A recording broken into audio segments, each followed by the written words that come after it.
This is getting really... Okay, well, oh no, got really annoying. That means now we're behind on dialogue again. Because the thing crashed. I'm too no, lazy to change to go back to dialogue, okay. Blah blah blah blah blah blah blah blah. Miss Hyacinth and Lady Treby, good to see you're doing all right. I heard from the citizens you were nearby and came to check. Doing all right.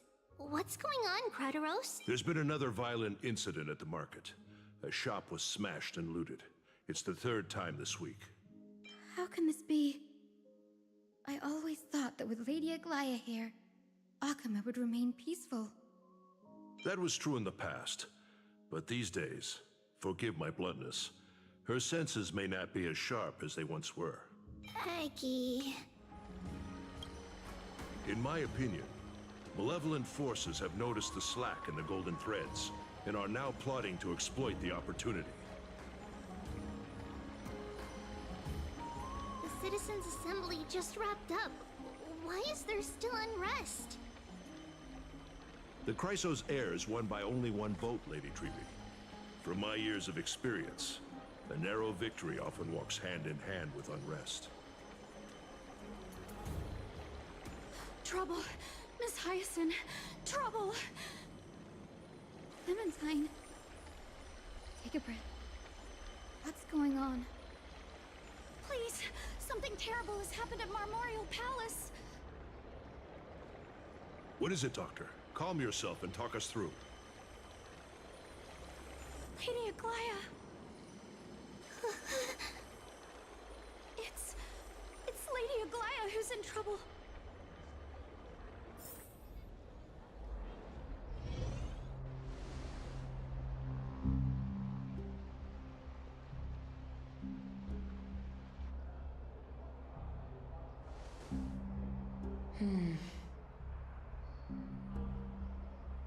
I still remember. This bath that overlooks the entire palace was built by the Council of Elders 900 years ago. Its purpose was to commemorate the first Flame Chase journey and to remember the heroes who made great sacrifices for Amphorius a millennium ago. Rules were set then. No one was allowed to enter, apart from guests invited by the Goldweaver. But, I guess, you're no longer pretending to follow the rules, are you, Lady Kindness?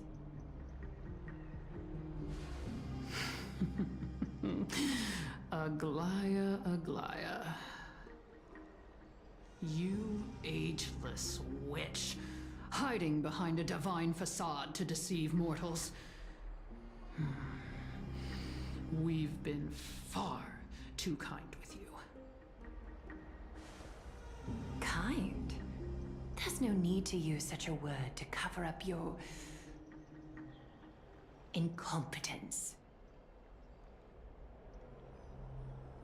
Anaxagoras humiliated all of you before the citizens. If you still had any shred of shame, you'd throw yourselves from Dawn Cloud at the curtainfall hour to salvage the last fragments of your dignity. Demigod, why not gaze into the water's reflection and see the wretched face you wear now? These days you're not only blind, but also deaf. The cleaners were born for this moment.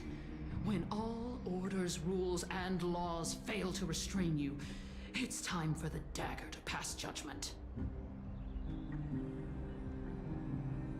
If you're in such a hurry, give it a try. Going toe-to-toe with a demigod? We're not that foolish. The dagger isn't at your throat, but...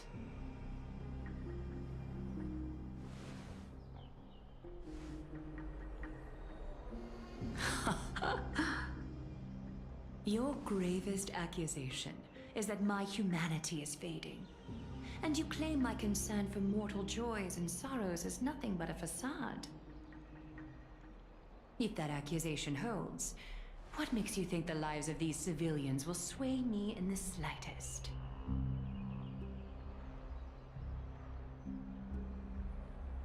Fine. I'll gladly use a few more words to shatter that demigod facade of yours. Like I said, you're not only blind, but deaf too. Lately, your control over Akuma has weakened. You failed to notice the thefts we arranged in the market, nor did you catch wind of the meetings happening in the Dromus workshop. Plots are unfolding right under your nose, yet you remain indifferent. Humanity? Fading? Aglaya, why not use your precious golden thread to peer into my thoughts? See if the gift we've so meticulously prepared for you can move that cold demigod heart of yours.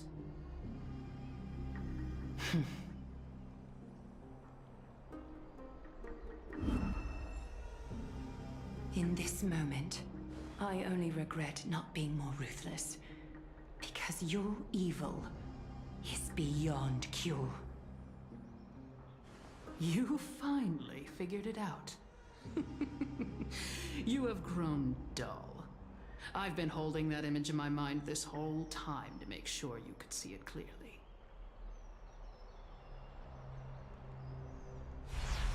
I want you to have this knucklebone talisman, Big Sis. I hope it brings you luck every day and keeps you safe from bullies.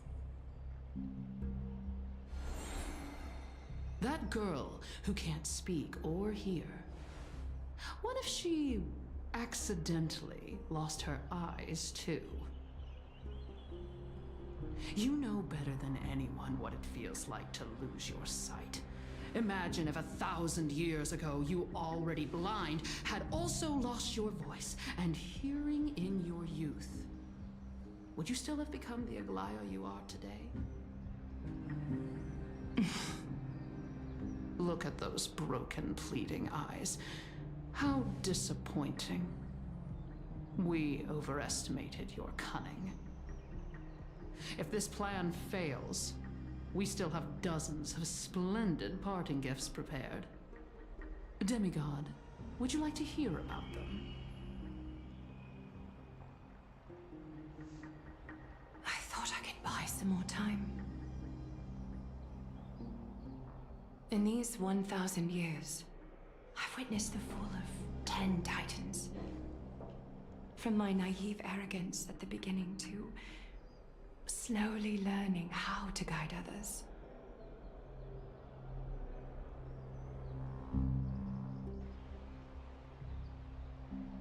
Sounds like Leglaya is going to die. Now, it's time to let go.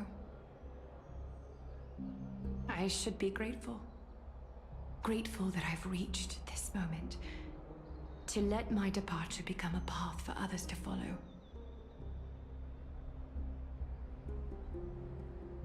Have I done enough? If I embrace that prophecy now, and sink into the warmth of these waters,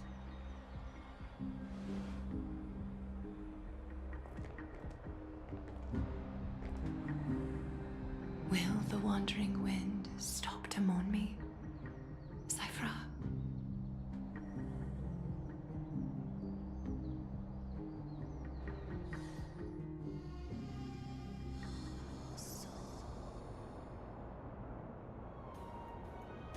Seamstress! I've come as promised. Look at this box full of gold and silver treasures! I bet there's stuff here you've never seen. Come on! As we agreed, I want to buy the most valuable clothes you have. Little thief! You've got some nerve, barging into my shop dressed in those tattered rags. What have you brought? Let me see.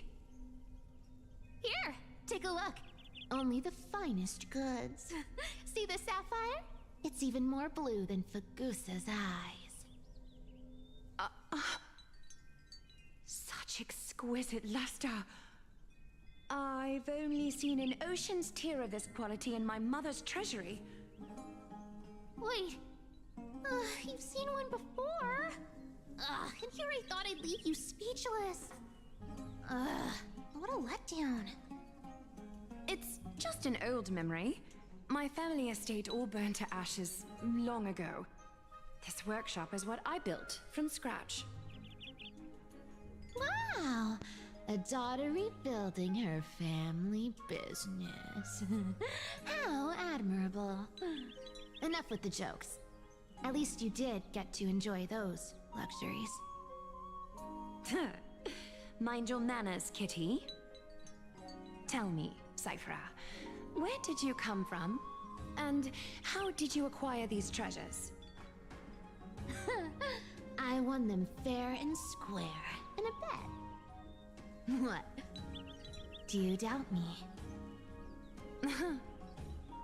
Speak up, seamstress. Give me a straight answer. Do you want these or not? Strange. You're clearly lying to my face.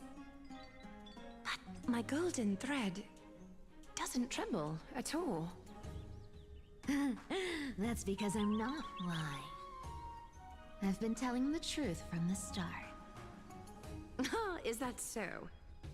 The scars and the mud stains on your face tell another story.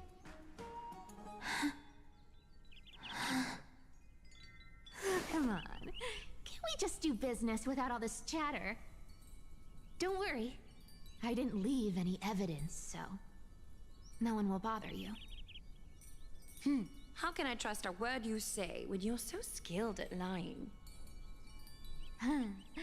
Dealing with you rich people is such a pain. Always wasting my time. Fine, if you don't want it. There are plenty of others who do. Hold on. Your treasure? I'll accept it. But these alone aren't enough to purchase the Gold Weaver's finest clothes. That said, I do have something that would suit you perfectly. Oh. What do you have in mind? Look. Come a bit closer. Oh, it's shimmering gold. Absolutely stunning. These golden boots are the Gold Weaver's greatest treasures. Though not as valuable as the most precious gowns, they hold a magical power. Legend has it that Zagreus blessed these boots, allowing anyone who wears them to move swiftly and silently. Put them on, Cyphera. And don't get caught again. A face as lovely as yours deserves better protection.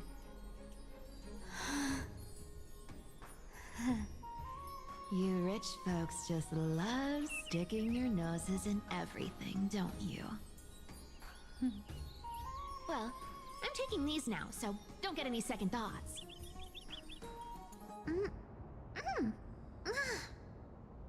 What's wrong? Do you have a smaller size? These are way too big for me. Well, I suppose you'll have to grow into them.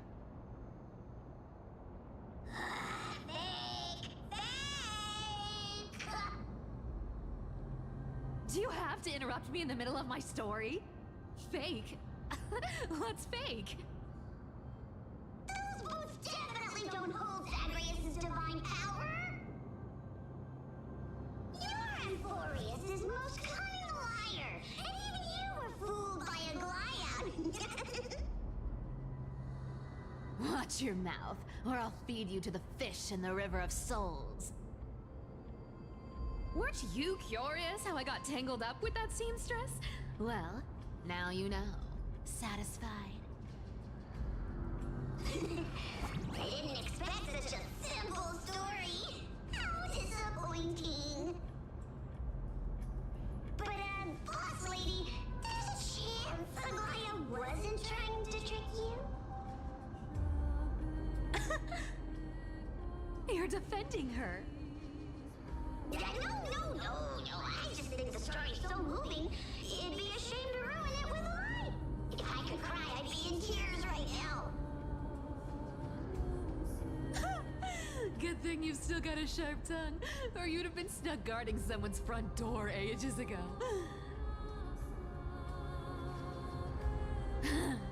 Enough chit-chat. Let's take a look at this place. The city of Styxia. Look how beautiful she is! Let me take a good sniff of this air.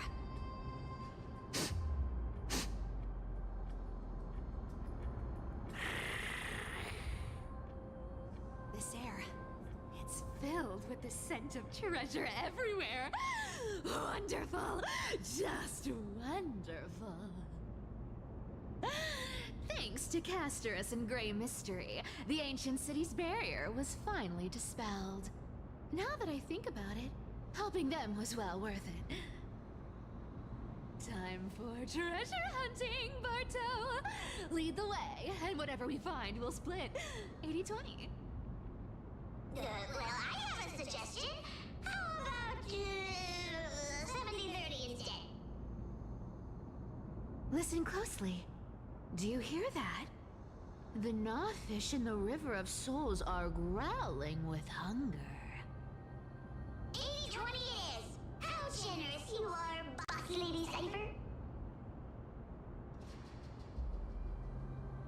You were already here before.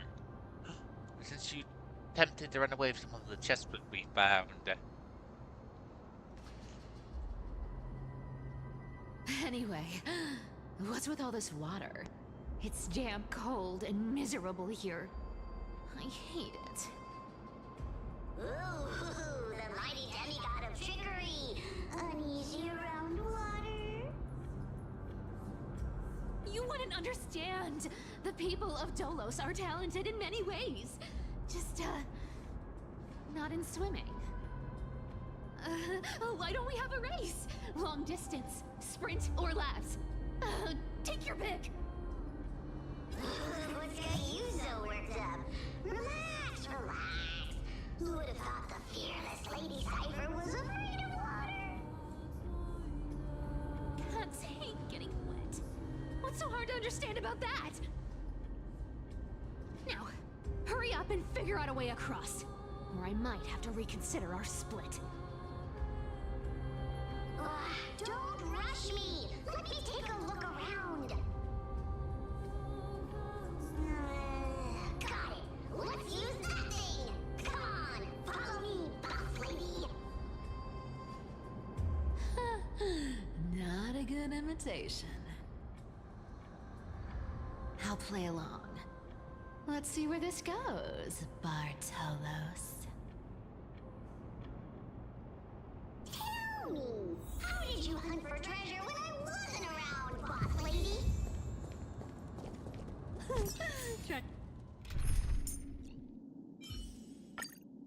To trick me into saying something.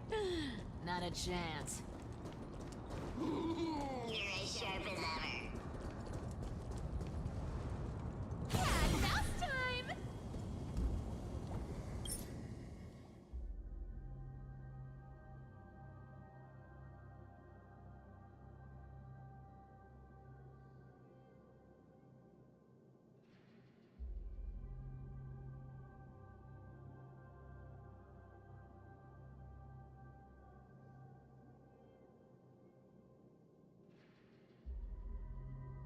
So this ability of hers can be used 50 times a day.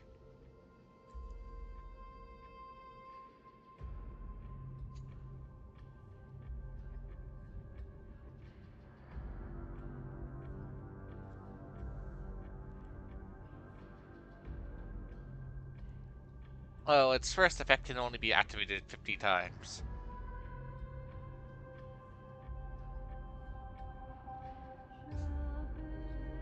Its secondary effect deals damage to all enemies. And let's see, the talent element can be increased.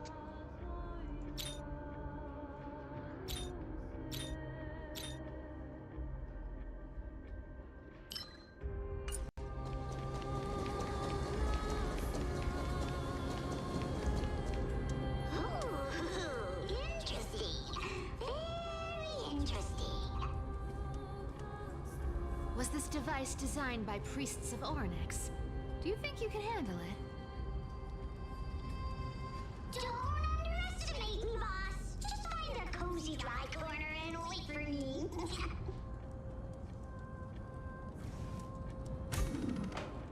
Mission accomplished. Now you don't have to worry about your tail getting wet. Not bad, but just a warning. If this thing fails while we're halfway through the water... Don't worry, trust me. For that sweet 20% cut of the loot, I'll make sure you're taken care of. And if you die, I'll take 100%. Huh. This feels truly magical. Uh, When did you pick up this trick?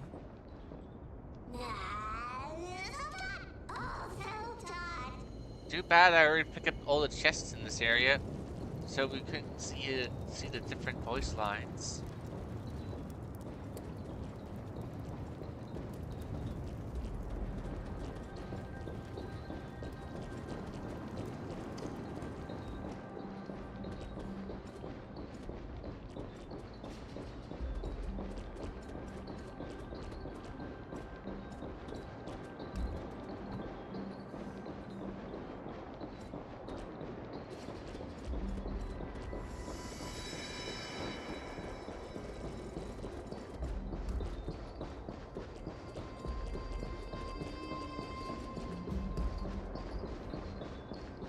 We're here.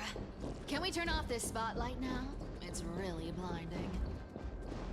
No problem. Just use the device over there to shut it off.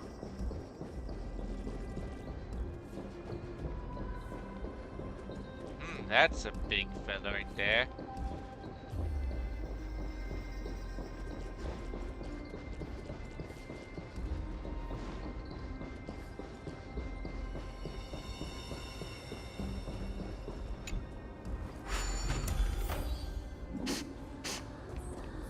The scent of gold coins, gems, and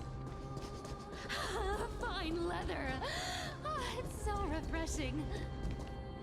Yes, right here. What are you waiting for? Start digging. For cement? Watch me.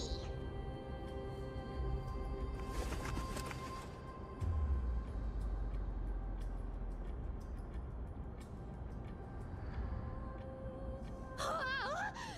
That's a huge chest. Move over. I want to open it myself.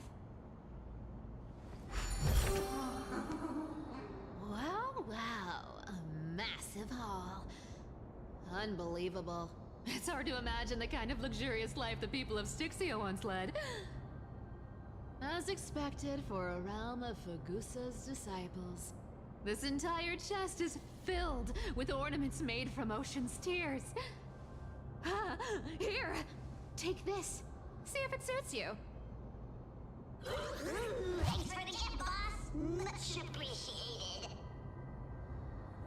Look at the clarity of this purple crystal. It matches my skin tone perfectly. Oh, safer. You truly have the most refined taste of all thieves and glorious. Let me try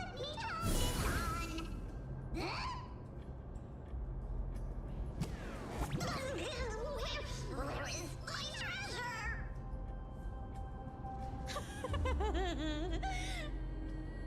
How long have we known each other? I can't believe you still fall for this.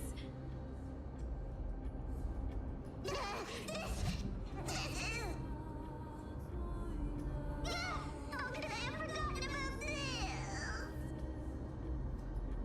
I'll believe it's true, and a lie becomes reality. What a convenient ability. The demigod of trickery's divine gift. Far more practical than any golden thread or teleporter. All right, enough fooling around. Here's the real thing. Lead the way. Cipher rules! I've already pinpointed the next trove of treasure! Starting navigation. Boss lady, we're set to make a fortune this time! Gotta any plans on how to spend it? Of course. Spend nothing. Have you forgotten my... Isn't that like... Once activated, this thing makes a racket that can be heard for miles. It's just too stupid.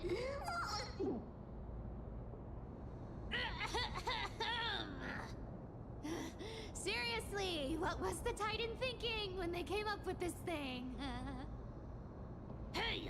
If you don't want the trickery to be exposed, you'd better start by keeping your mouth shut. What do you say? Black lady, you're absolutely right. I'll be careful with my words.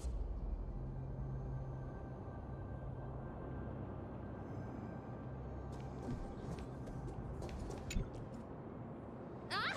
This thing's way too loud when it's on. Let's not stir up more trouble, okay?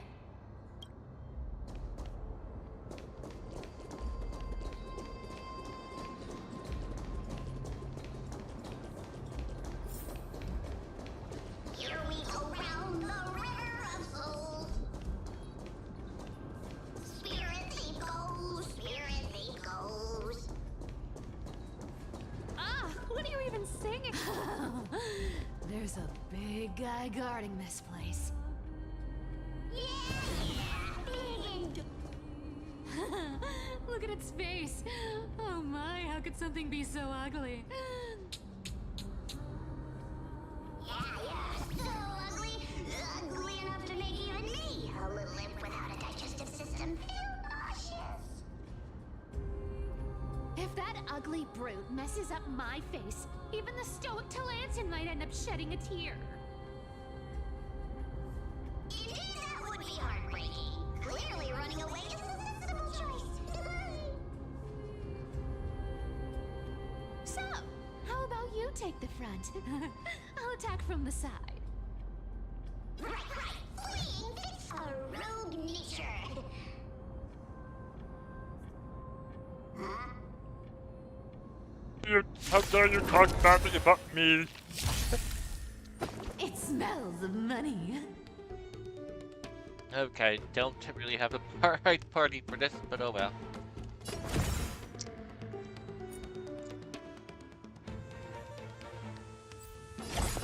Time is money, you know.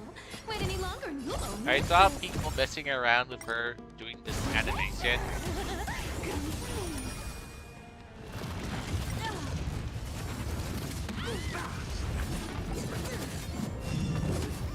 Dazzling Ninja reporting for duty. From Found me.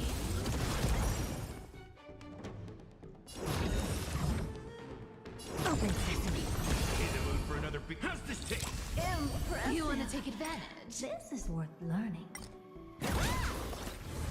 Something fishy. Cosmic elixir. Secret technique. Dazzling obliteration. Please, you can't run. Impressive. Evenly, but please. Never seen perfection before.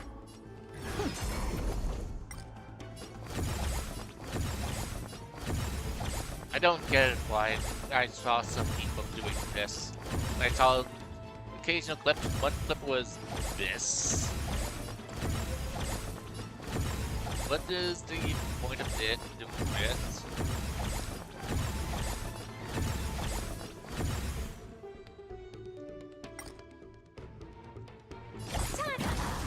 Step up, let's see ya.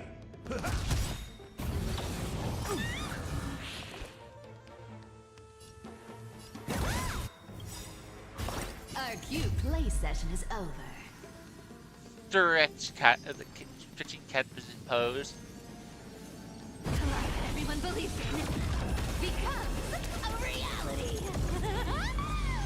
Gotcha.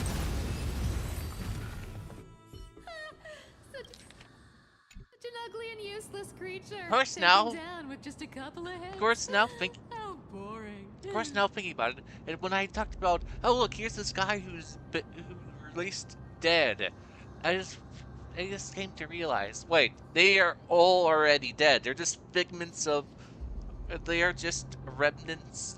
They're just memories of the past.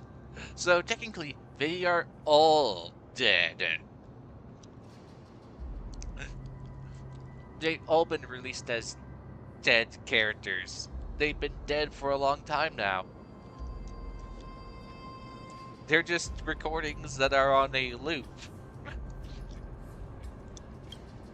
Hey, Bartolos, are you still alive? Give us a squeak if you are. Yeah! I mean, squeak! Look at you, all shaken up. Can't handle even this bit of action. Should be safe here now. Get to work. Aye, boss lady Cypher.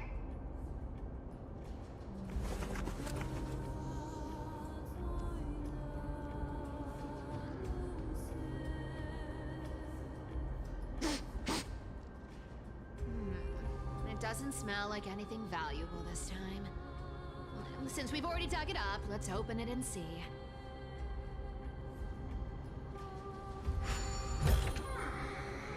Huh. Is this? Ooh, this looks tragic. Do you think they made it to Akuma? Probably not. I've never seen or heard of anyone from Styxia and Akuma. At least, I'm still left for Dolos. Guess this city wasn't so lucky. Huh. It does seem unfair, doesn't it? Just because they were born in the wrong place, they had to face such devastation. Meanwhile, those in Akuma, simply because they're supported by the world-bearing Titan, continue to survive. Yeah, the world just isn't fair, is it? Speaking of the world-bearing Titan, Cypher, didn't you tell me once you used to be an apprentice at Kefali's priestly court? Huh. Did I? Yeah, you definitely told me, and I remember it clearly. Maybe it's been so long your memory's gotten a little fuzzy. Ah, right. I did tell you. It wasn't a big deal. I just snuck in with a bunch of mumbling priests and watched them do their spooky rituals around some glowing rock. Honestly, I was only interested in the wallets of the old grandpas on the council back then. Don't remember much else. It's been what? Nearly 1,000 years? Oh, I see. But you in a priest's robe? No, that's hard to picture.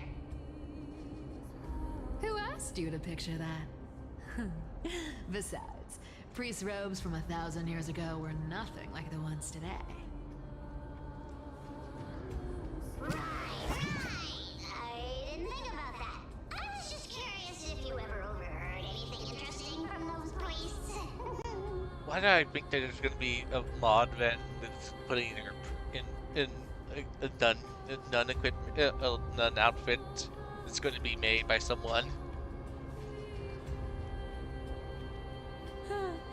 How ridiculous. Come on, let's head to the next spot.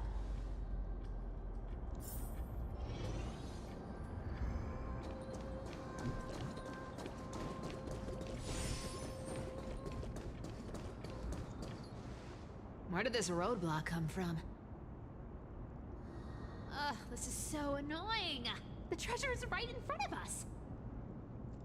Oh dear, we're stuck here. But I have a plan.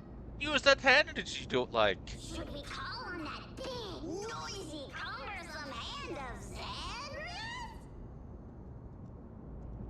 Xanrith? Never thought that thing would actually come in handy. All right. Do you want to handle it? Leave it to me, boss. I don't need a controller. After all, you know. I.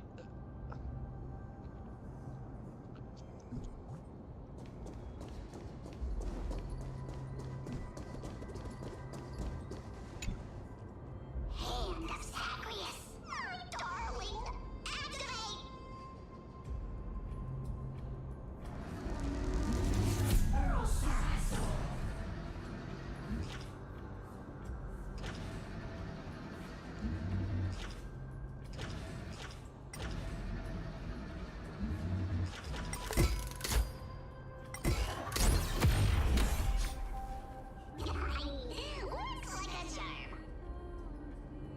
Self-criticism? Not bad. However, I still don't see how this ties into trickery. Self-criticism? I guess that's for hitting yourself with the punch, but that also punch toward the blocks too, so we didn't get to see if there was any dialogue from them, which is disappointing. Let's go to the next room! Hey, slow down! That question you asked me earlier. I think I just remembered something. What did I ask? You know, that question. The one you specifically asked me. Right after we dug up the second chest. Forgive me, boss lady, but have you been under a lot of stress lately? I didn't ask anything. You must have imagined it. Oh. Is that so? Maybe you're right. I have been a little on edge lately. I need to relax. Alright, let's move on to the next treasure trove. Treasure, let's go!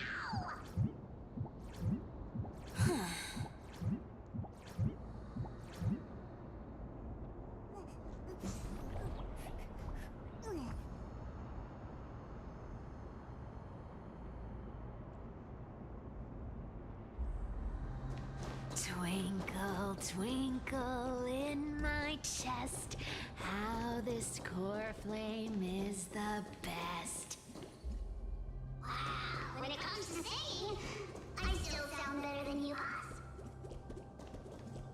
Go beyond all time and space on the journey of flame chase.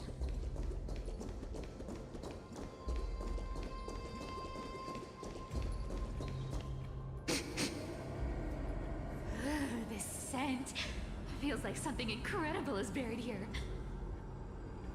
Incredible indeed! If even boss lady said so, how could I not be excited? Do I need to give instructions here? Get digging.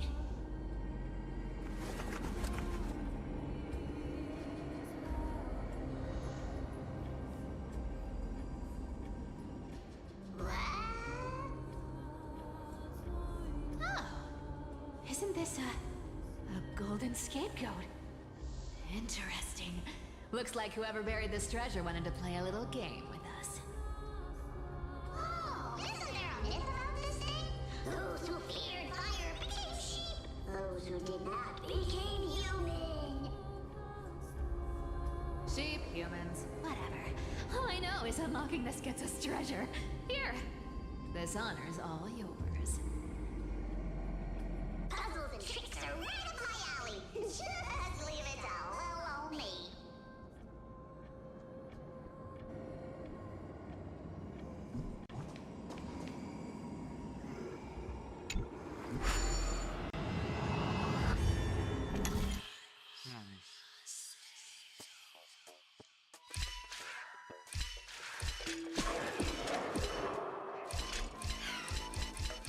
This is the quite boring. It's like one we got to the very beginning of the game, level of difficulty. Told you, nothing can stop me.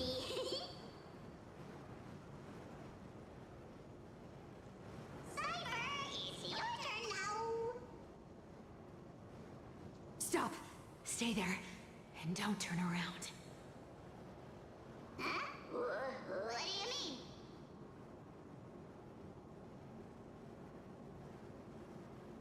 I told you. Don't move.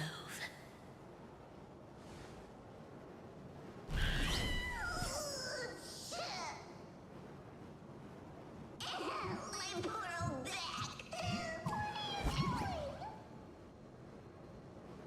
Shh, quiet.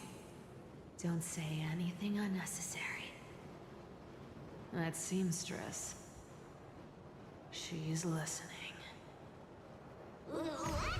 Boss, do you mean? Stay put and keep quiet. I'll handle her. Seamstress. Getting sneaky, aren't we? Did you think I wouldn't notice your little spies lurking around me?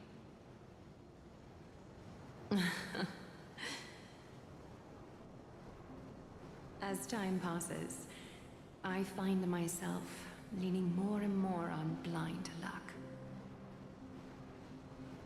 With only the power of this little nymph, naturally I couldn't slip past your sharp eyes, Cyphera.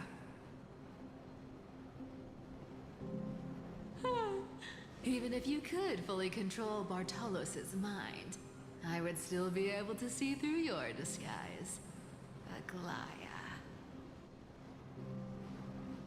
You've gone to such lengths to spy on my every move. What exactly are you after? I've told you before, you don't need me to succeed. Why don't you just let this go? I already made an exception and got involved with Castor as a gray mystery. Asking for more now. Isn't that pushing your luck a bit too far?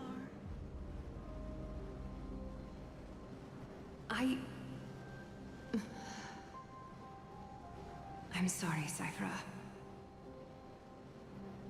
I've plotted and schemed my whole life. But I never could have predicted our relationship would end up like this.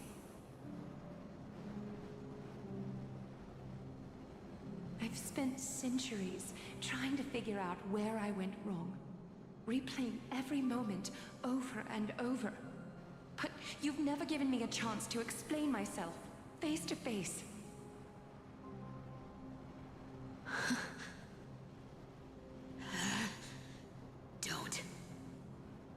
Don't talk to me like that. You know I can't take it.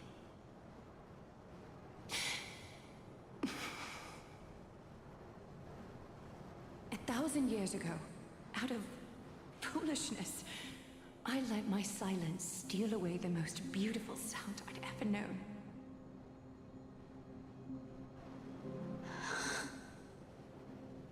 My silence. So this time, I must say this to you, even if it's all in vain. I need you, Cyphera. The Chrysos Heir's mission needs you. The finale I've delayed for far too long. It's finally here. Whatever resentment you still hold against me will fade once I'm gone. Please, come back to Akama. I'm begging you. Without you, they don't stand a chance.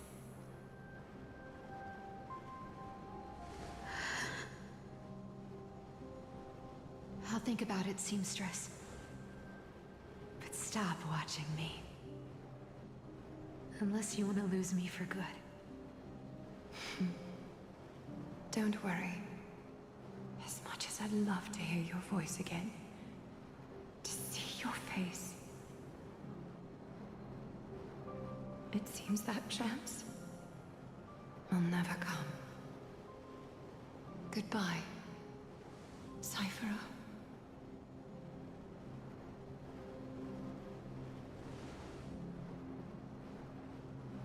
Goodbye, Aglaya.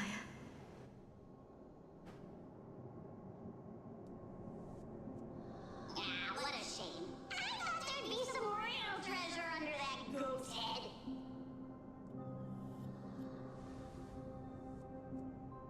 Turns out, everything in that chest was soaked in water from the River of Souls. Nothing valuable left. Those relics were once priceless. But time has eroded away all that they once were.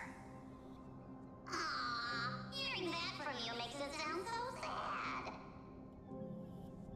Wait, why am I getting all sentimental? I haven't even processed what just happened. That horrible woman. When did she... Oh! If you see her, let her know this. As demigods, we can't avoid our duties forever. Could it have been Do you remember now? Looks like you don't need me to jog your memory. She must have slipped that nymph into your pocket while you were distracted. Don't underestimate that bug. It's every bit as dangerous as the seamstress's golden thread. Let your guard down for even a second, and it might take over. Make you spill secrets you'd never share otherwise. Whoa! That's like some brainwashing monster straight out of the Black Tide! Creepy. Boss, how did you realize something was wrong? I'm curious. What exactly did that nymph make me say? Actually, it gave itself away very early on. Speaking of the world-bearing titan, Cypher, didn't you tell me once you used to be an apprentice at Kefali's priestly court? We've been partners in crime for 1,000 years. We've talked about everything there is to talk about. Except for that one experience at Dawncloud. I never told you about that. I absolutely wouldn't have shared that with anyone. But, boss lady, there's a chance Aglaia wasn't trying to trick you? And as far as I know, the embodiment of trickery despises that golden thread which forces people to speak the truth. You'd never defend Aglaia. Isn't that right, Zagreus?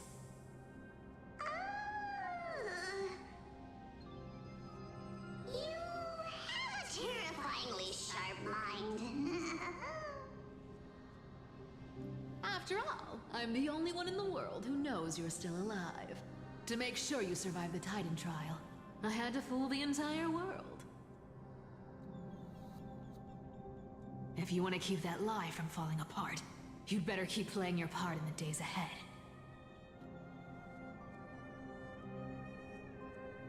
Even if it weren't for saving my worthless little life, I'd still walk through fire for Cypher without hesitation. Okay. You may have been reduced to this form, but you still haven't lost your way with words. Speaking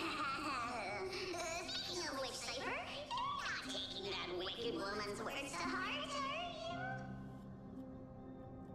you? Life's been pretty great lately. Why get into trouble now? Don't you think? Honestly, I've been thinking. Maybe a trip back now wouldn't be too bad. You're back again, so... Cyphera, Your face. I need clothes. Anything. Just throw me something. A piece of cloth will do. Just enough to cover the wounds. I will pay back the amount I owe. I promise. You're bleeding golden blood. Yes, what about it? So what if I'm one of those Chrysosairs they talk about? Those infinitely strong heroes, world-renowned swordsmen, exceptionally intelligent scholars. Cyphera. Oh, I'm sorry to disappoint.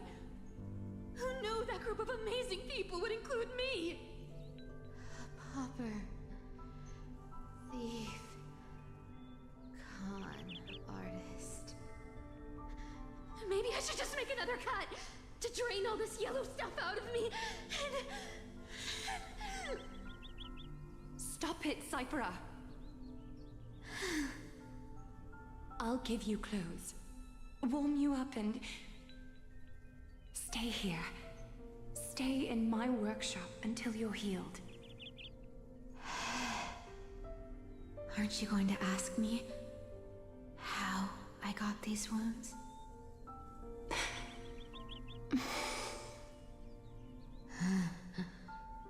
Right. What's the use? I'm so good at lying.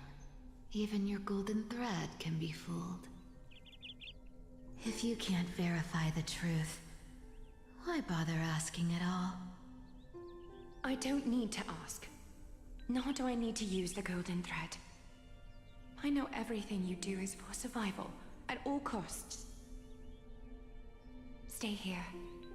You won't have to deal with the cold or go hungry again. Stay by my side, and you can start putting yourself back together. Aren't you worried I'll ruin this place's reputation? Or that I might sneak off with your precious clothes and sell them? I wouldn't have invited you if I were worried about those things. You're weird, seamstress. You know, they say a child who often lies remains a liar for life. I've tried not to become a liar, but honestly, it's just too hard. I'm close to giving up. What makes you think I won't disappoint you? Because I can feel it. Not with the power of a demigod, but with the heart that beats in my chest. You love this place. That's why you keep coming by, but also why you hesitate to stay longer. You worry you'll tarnish the Goldweaver name. After taking over Nestia's divine authority, I became used to letting the golden thread distinguish sincerity from falsehood. However, the mission I need to complete requires me to learn to trust and rely on my heart. Cyphera, you're an honest thing I've given to this world. And also a challenge the world has given to me. Stay here with me. You have a beautiful face that deserves better than to be covered in scars and grime. You've got a way of talking that's hard to follow. All right, let's make it a deal. You have 1 day to change your mind. Once the action hour passes, there's no turning back.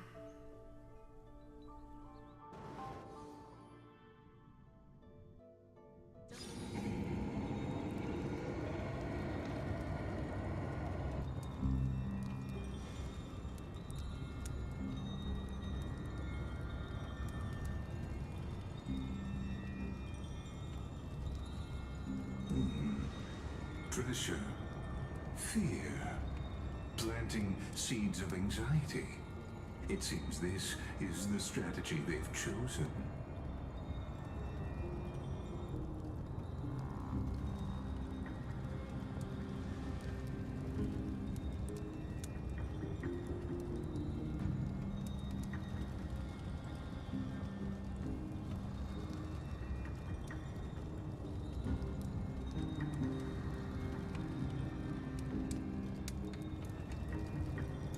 From what I know, these stories are true. The kindness we know today, strictly speaking, is the 27th kindness. Objectively, the rise of the cleaners was both inevitable and necessary. Yet, their ruthless and twisted methods earned them nothing but disdain and condemnation from history.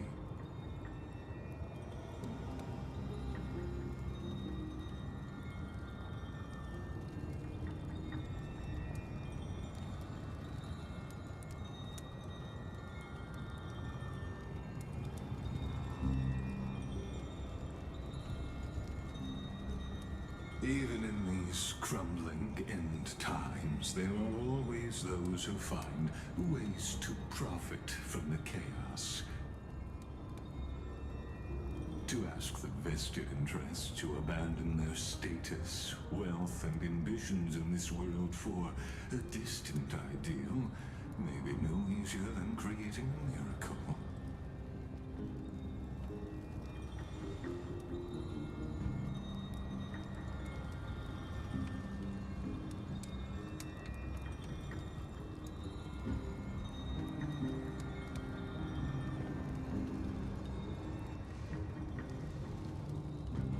Lord Donghong. We couldn't reach you on the teleslate, so the Holy City Guard almost assumed you two had met some terrible fate. You pests crawling in the shadows, back off. Your plot ends here. You played your hand. Run while you still can. It might be your only chance to survive. Stay away from Akama forever. If you set foot there again, the fury of its people will tear you apart. Because Aglaya is dead, and in the eyes of the Holy City citizens, her blood is on your hands.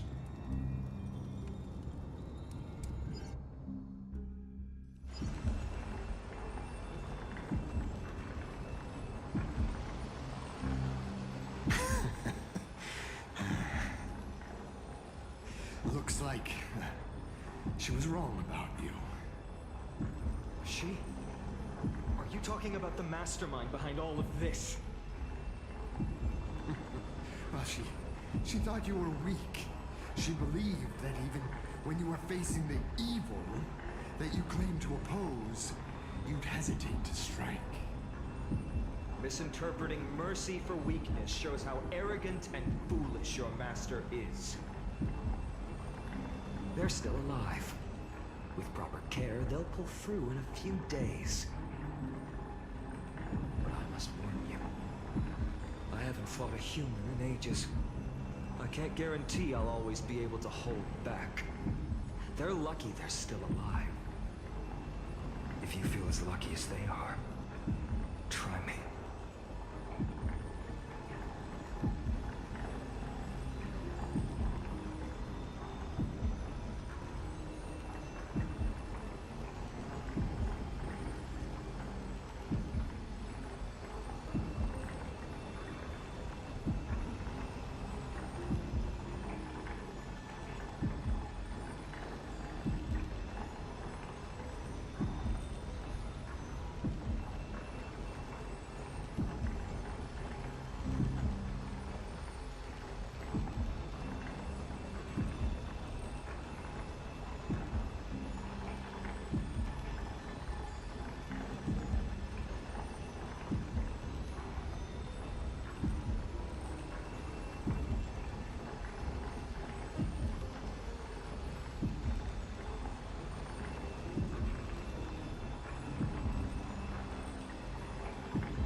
Oh, we're running out of Titans.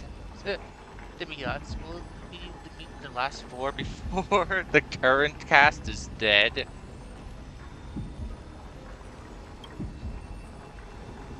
Finon is seriously upset. Get out of here. Don't show your face around us again. If your master wants to stop the Flame Chase journey, she'd better bring an army that makes Kremnos at its peak look like child's play. I've said it more than once, Lord Finan. We're not here to start a fight.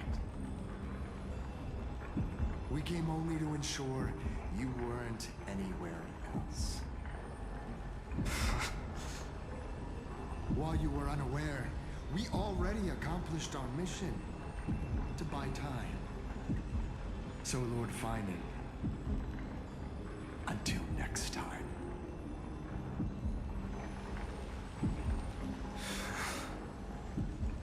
Are you okay? I'm fine. Anyone who uses innocent lives as bargaining chips has gone too far.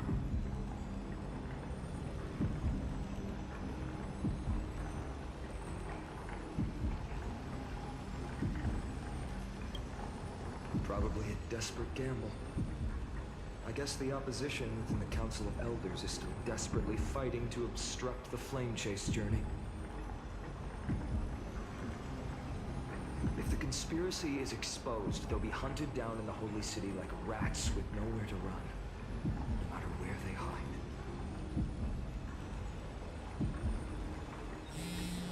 Tell us, Lee.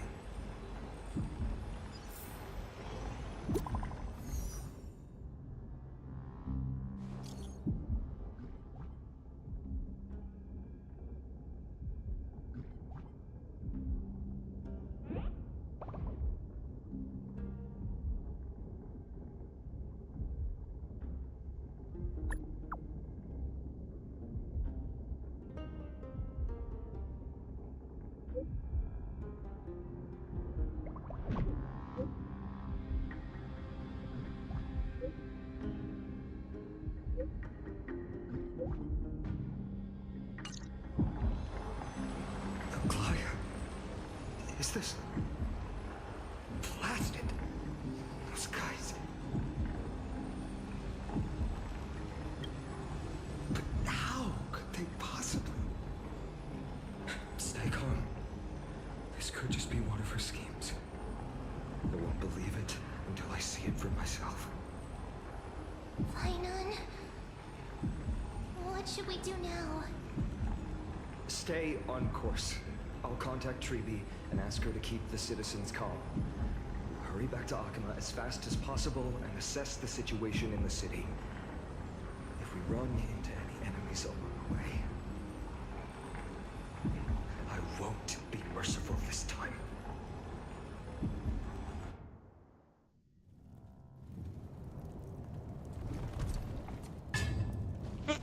Cartonis?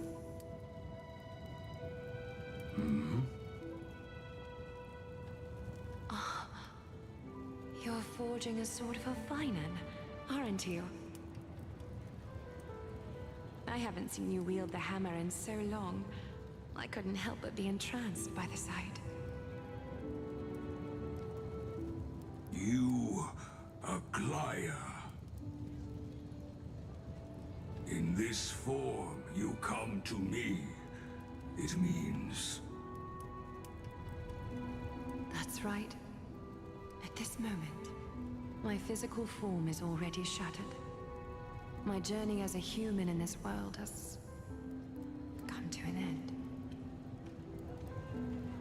It's time to fulfill our pact. Of course. The pact I haven't forgotten. The thing I entrusted to you, do you still have it? Far too plain this vessel is. Not worthy of you. Do you still insist? I insist. Over the past 1,000 years, every piece of fabric I've worked with has been tainted by my cold divinity. It's made me hate their colors, texture, and scent. This ornament stands apart. It was a gift from a child. She was pure and kind. I often wished my childhood could have been like hers. How to say goodbye to everyone? Have you already planned? I'm afraid there's no such detailed plan this time. I deeply regret not being able to say farewell to them, one by one. The moment has come. My departure will give them one less thing to worry about. This parting gift should help ease the regret of such a sudden goodbye.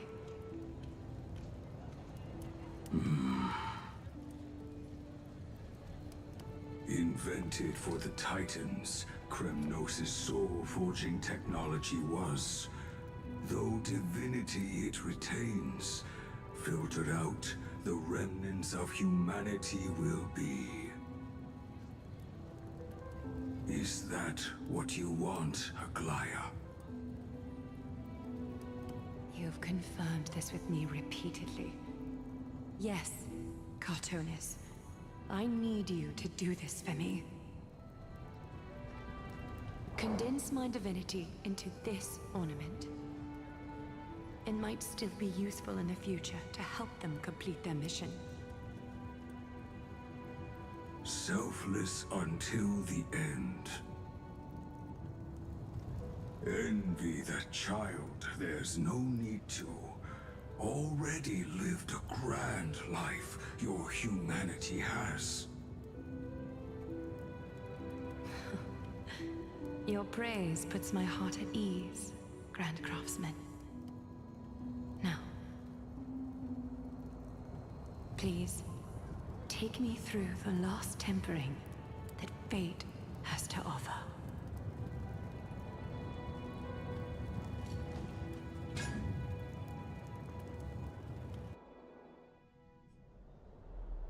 The city is silent, and tension is building with every passing second. The news is probably spread by now. Every household is locked up tight, and all the market stalls have closed down temporarily.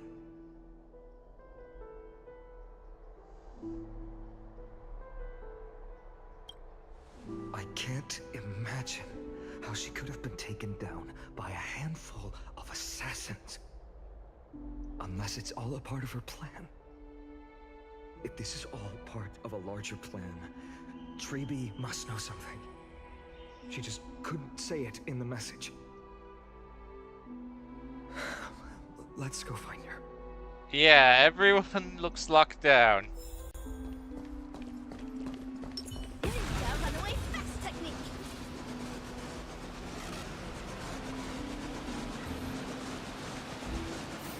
Came back before us.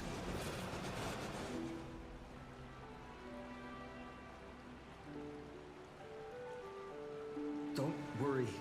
The cleaners didn't lay a hand on us. Lord Kratos, were you in the city when it happened? What exactly went down? Regrettably, no one knows the details of that moment. Eyewitnesses only saw It's fine. Just tell me. eyewitnesses at the Memorial Palace saw Aglaia fall from the Chrysos airbath. Oh, God. She showed no signs of life by the time the Holy City guards approached to check. They were too afraid to jump to conclusions. After all, she was a demigod who lived for over 1,000 years, the leader of the Chrysos heirs. Most citizens of the city believed that death couldn't touch her. She was pierced through the heart by a uniquely crafted dagger. I saw it for myself. It's one of the weapons carried by the cleaners. No, that doesn't make sense. The ones who appeared in the grove and those who confronted Don Hung in the Abyss didn't immediately resort to violence. They were just watching and trying to intimidate. They didn't have any reason nor the courage to attack Aglaia. Perhaps...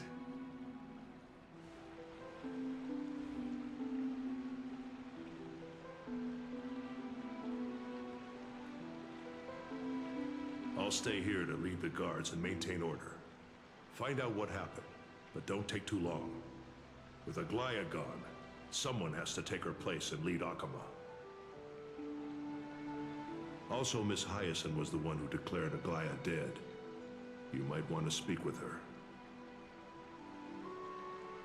Thank you, Lord Kratos.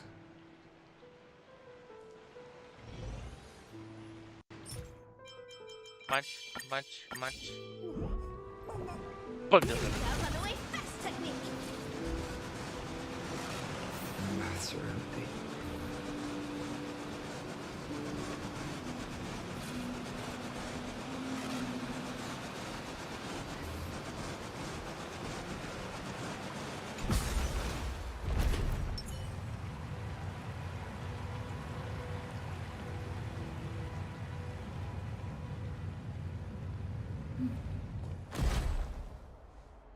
Hyacinth. You're back.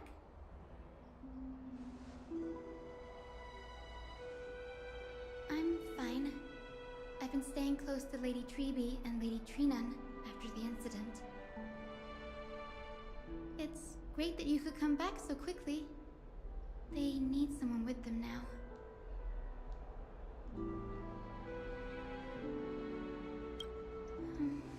Not well. After all, we witnessed Lady Aglaya's last moments.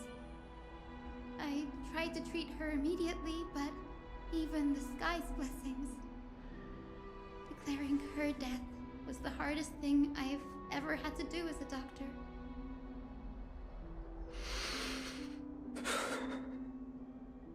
Lord Finan, don't push yourself. You're carrying a heavier burden now. Please, don't fall.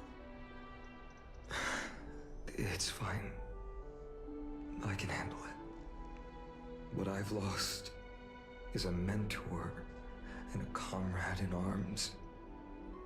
But for Treby and Trinan, they've lost a 1,000-year-old bond. Like they're losing a part of their lives. You should rest, Hyacin. You've been awake for a long time, haven't you? We'll handle things from here. Okay. See you later, everyone. Next, we should visit Lady Treby.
Okay, let's see, that means, let's see, the four which we haven't met. We still have the cat lady. We have Mighty Mouse.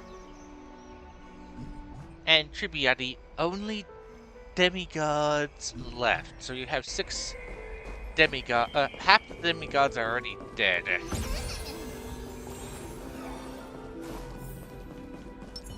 Runaway fast technique.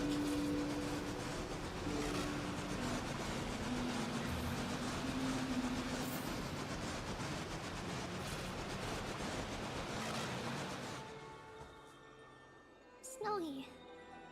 Little Gray. You're back. Lady Treby, Snowy, don't. Please don't apologize to us. You went to the grove to prepare yourself for the threats to Akama. You didn't do anything wrong, so don't be hard on yourself. We were always by Aggie's side throughout this long journey, so we understood her thoughts better than anyone. She knew she wouldn't see the end of the Flame Chase journey, yet she gave everything without hesitation. For the future of everyone.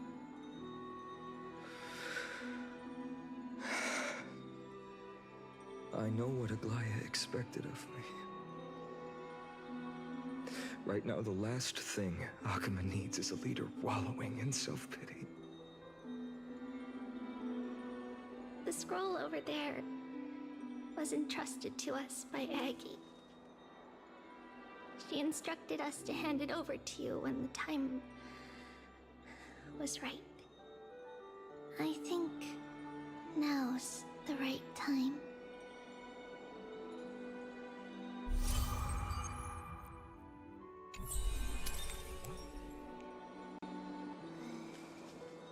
Don't feel like listening to Andrea. This is Andrea's her memory message. Sorry, don't care.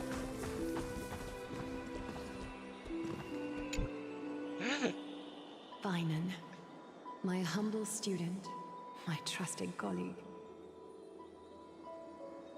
As I write this, you are locked in a battle of words with the Council of Elders, fighting for the survival of the Flame Chase journey on a battlefield where the smoke of war is invisible. I deeply regret and feel guilty for hastily pushing you and the Trailblazer into the debate. But please forgive me. At that moment, I could not afford to show any sign of weakness before you, as it would have crushed your morale. I considered the debate a routine affair, assuming I could win merely with the support and experience we'd accumulated over centuries. But I underestimated Kindness and her party's cunning, and also the deterioration of my own senses.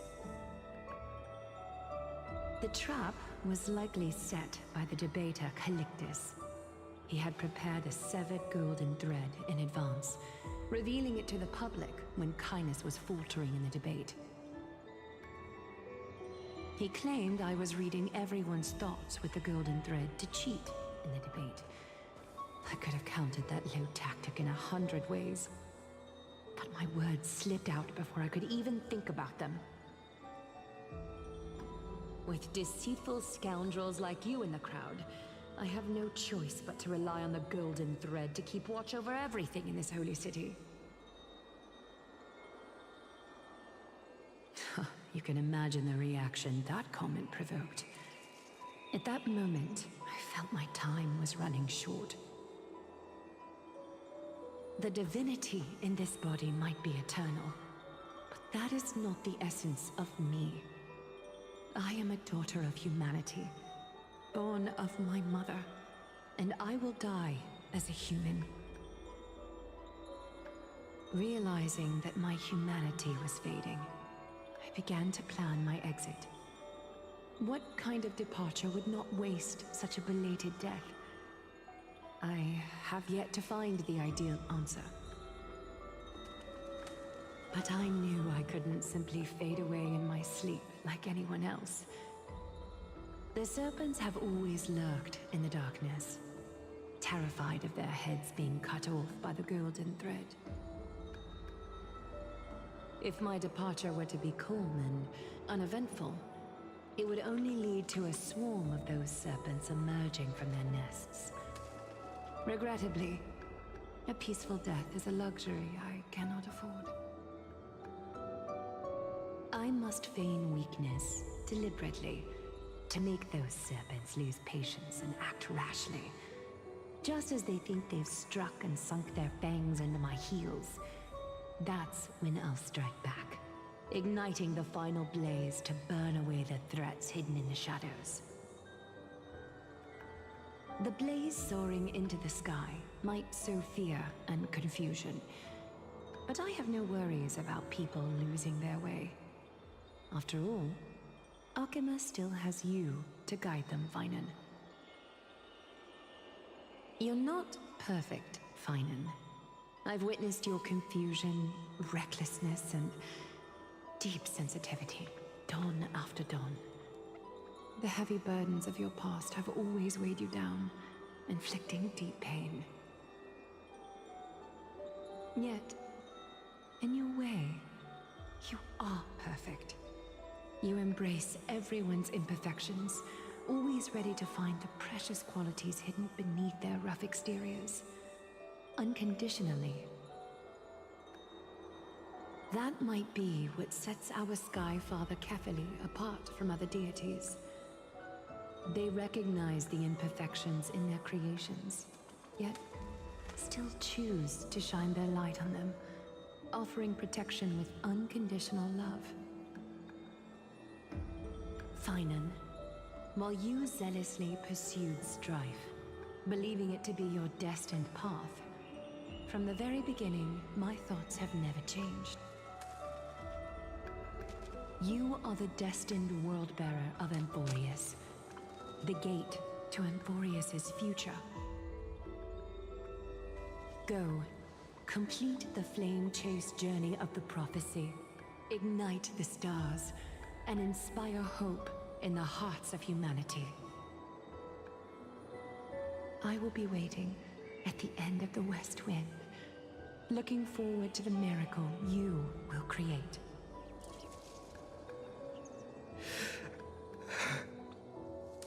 Aglaya, how could I possibly be worthy of the burning torch you've passed into my hands?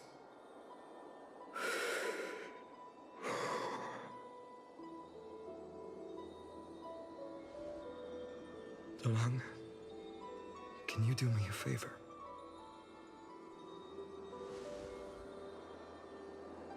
Please deliver a message to Lord Krateros. Have him gather the Holy City guards and the Kremnoans to spread the word from door to door. At the lucid hour tomorrow, Finan will speak at the Marmorial Palace. Urge everyone who has concerns about the Holy City's future and the Flame Chase journey to attend this gathering. Tell them Aglaya has left Amphorius the seeds of hope. Thank you. It's been a harrowing day for everyone. Please make sure to rest well and collect your thoughts. I need to prepare.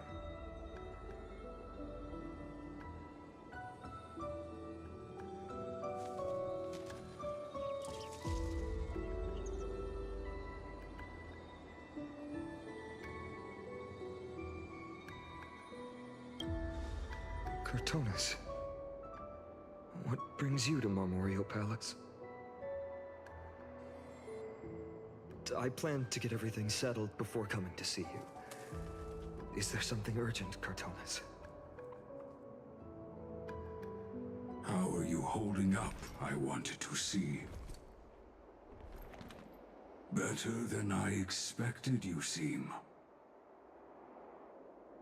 There's no room for doubt anymore. It's time to take action and show everyone that the leadership of the Chrysos heirs is still strong. Right. Your assessment is now here. Take this. Is this it? You've completed it. Dawnmaker. The name I've chosen for it. Before dawn, prepare for battle. For tomorrow, wield your sword. Befits your stature, it does. Chrysos heir. Dawnmaker. Unbelievable. You've never seen that black-clad swordmaster. Yet you've recreated this so precisely, just from what I described. Precise your description. I must now do contemplation.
About this, of course, then all but Chrysos heirs die, but two of them, I'm guessing, since March must be the one of time.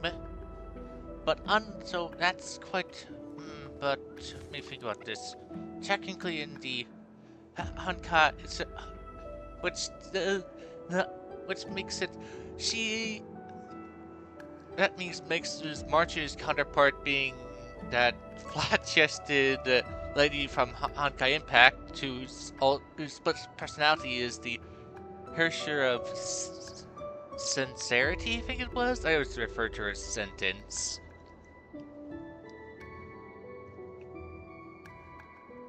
But I'm guessing I'm guessing Mimi is is in essence the replacement for March? And all these sequences should have had March's counterpart there the whole entire time, but simply removed. Or maybe I could be wrong.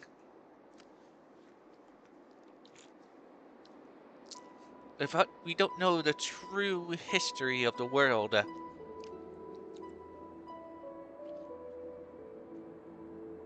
We would need to have known it to be able to perceive it.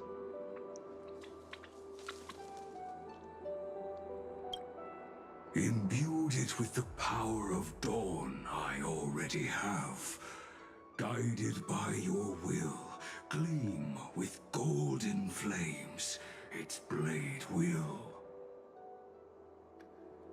Wield it, may triumph always be yours. Thank you, Cartonis. I will use this sword to protect the beings of Emphorius. Another thing there is. What's this? Stored here, the remnants of Aglaya's divinity are.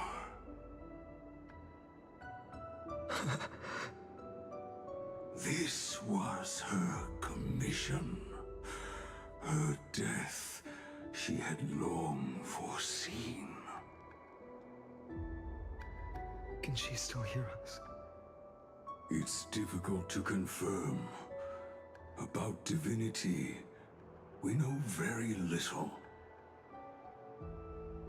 In this way, she wanted to be with you. Always. I understand. Let me keep it. With this, I'll have another constant companion by my side. May this world never have a need for a deliverer. Someone told me long ago. But when the world dashed her hopes and fell into disarray, if she could see me now, leading from the front, rallying people against their destiny, she would surely smile.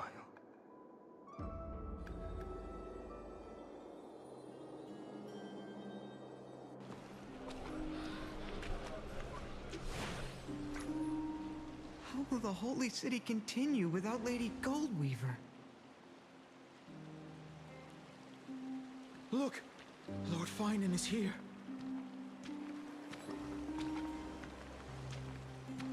Will he step up to lead Akama?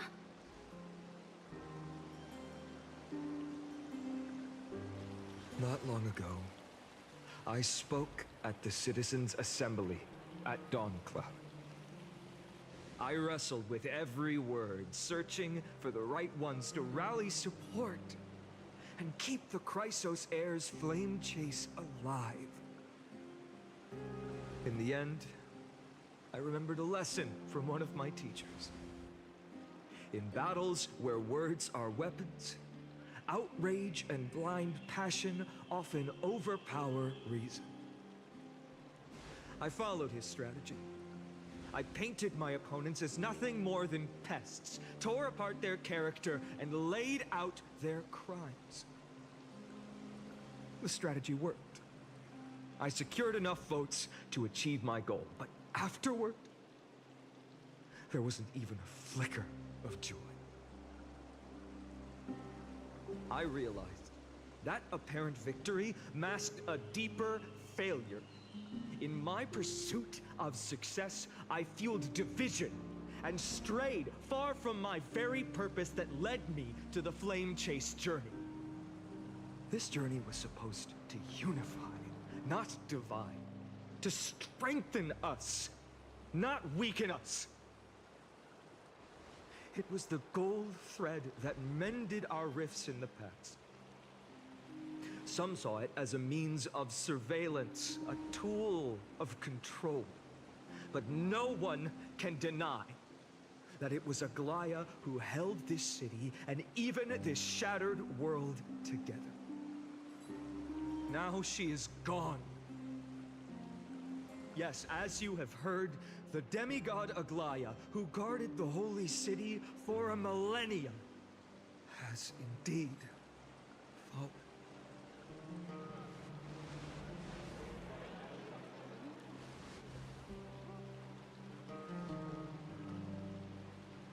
Who murdered Lady Goldweaver? Find the murderer! Make them pay!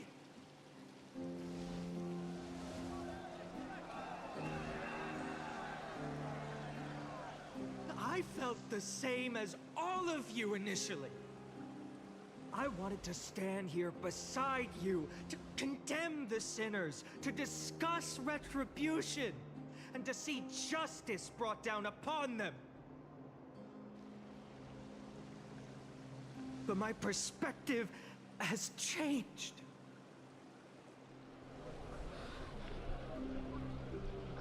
The golden threads that once bound this city have unraveled. Yet no one is celebrating their freedom from control. In the empty markets and bath chambers, one feeling lingers. Unease. Deep down, we all know the last safeguard against the harm we may do to each other is gone. No divine power will protect us from the malice in our hearts. From now on, only the moral code we choose to uphold for ourselves will stand between us and the abyss. Finon has a way with words.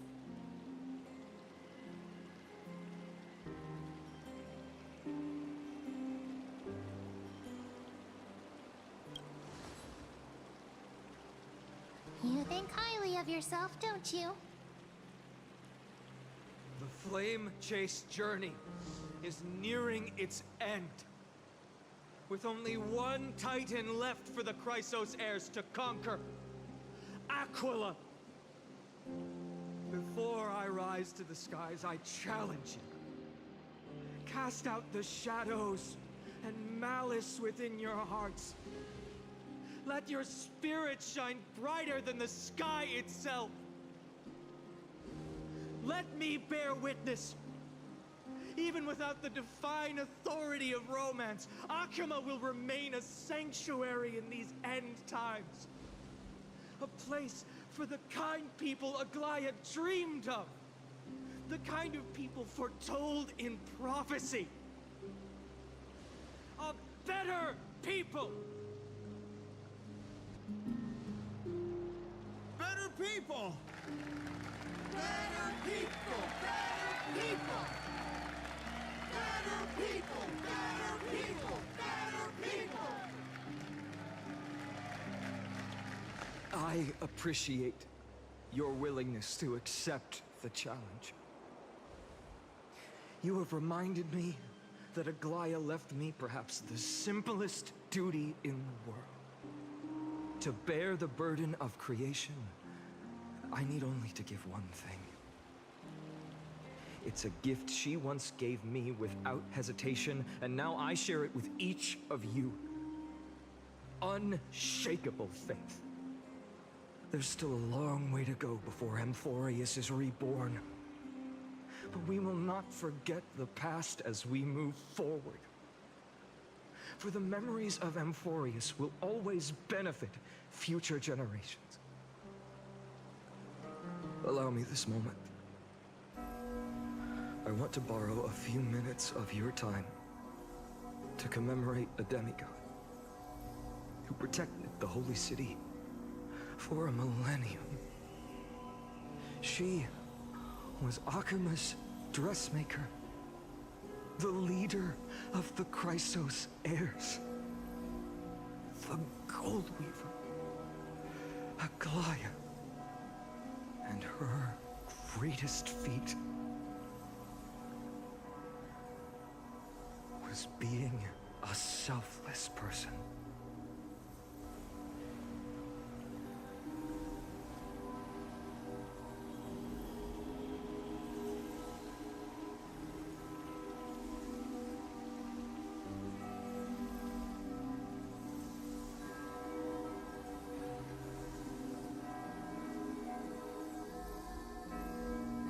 Mention your free or free free flame chasers and That Honkai. singing sounds so familiar. People are left alive in Honkai Impact. Oh, no, wait, technically 4 people. The scholar went into the in-between. What, that Fushua lady was Steven, the Kasana guy, and then the painter who went into the heavens. But from how this game is, like, all but 2 died.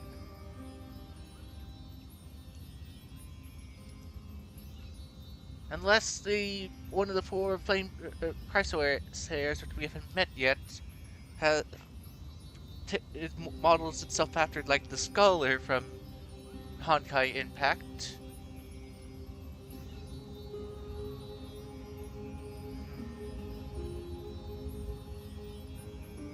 There's still a lot of the game left.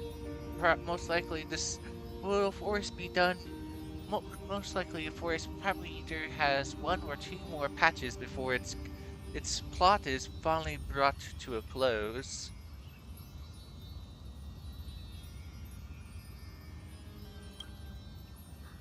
That's our song, and Snowy used to love it.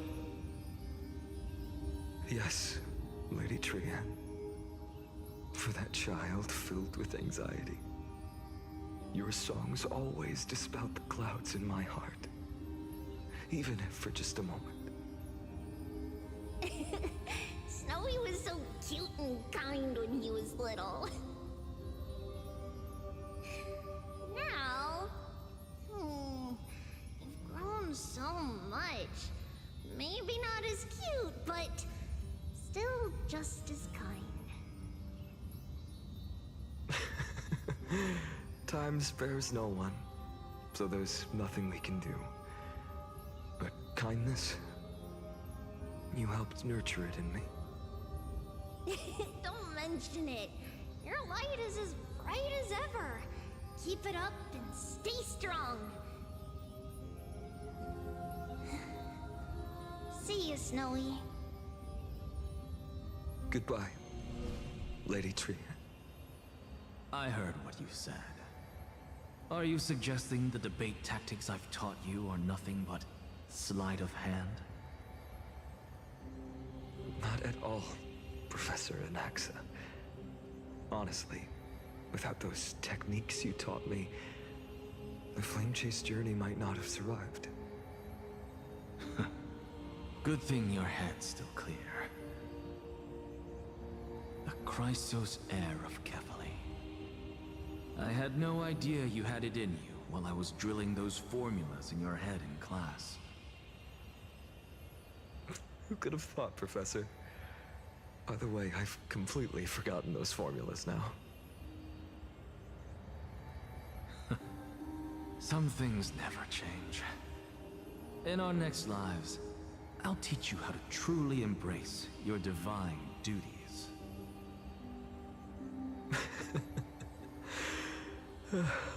I'll be waiting. Goodbye, Professor Anaxa. Miss Castros? Aren't you going to say something? Lord Finan, you have always been so approachable. Ever since we first met, you've seen me as a friend. It was the first time I understood what everyday friendship was like. But that's dangerous. Dangerous? Laughing and chatting with you, I sometimes forget who I am. And for someone with my kind of power, that's a real hazard. I hadn't thought of it that way. Sorry, I forgot to consider your perspective. Please, no apologies. Despite everything, thinking back on the times we spent together makes me really happy. I feel the same. Goodbye, Finan. Goodbye, Gasteros.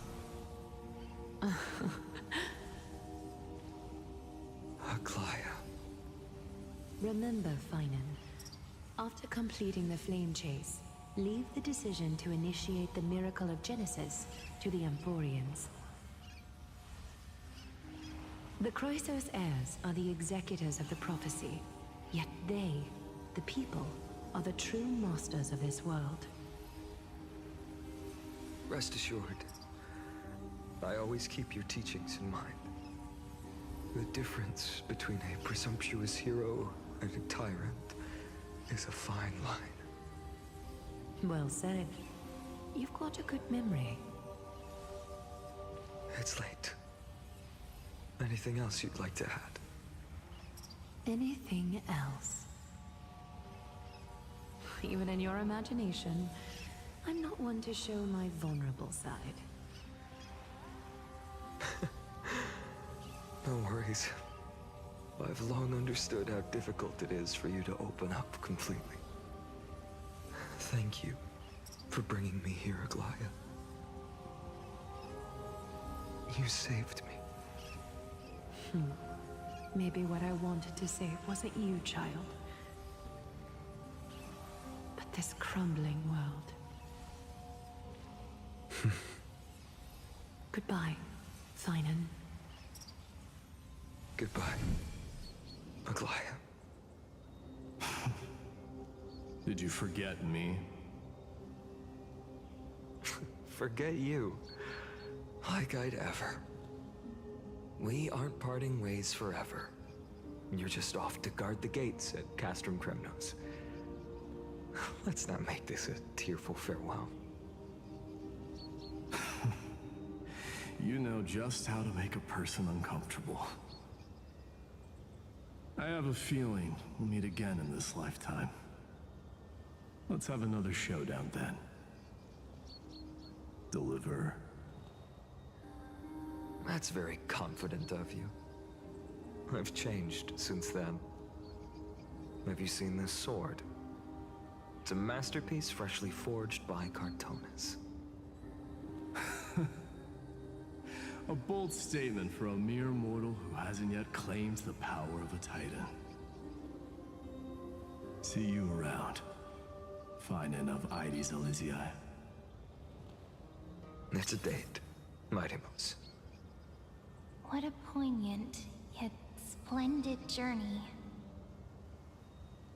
And it's still not over yet, is it?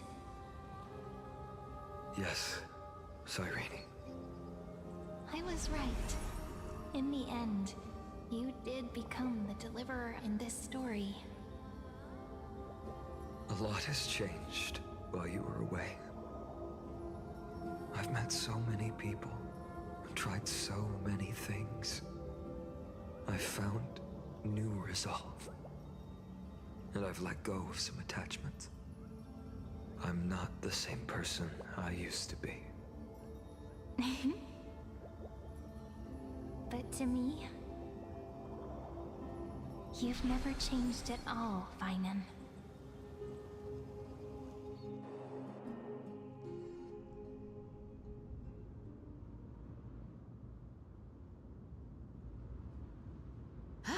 Dawn Cloud. This place holds so many different kinds of memories. I remember you could see the Goldweaver sign from here, all the way down the mountain. But my eyes aren't what they used to be 1,000 years ago.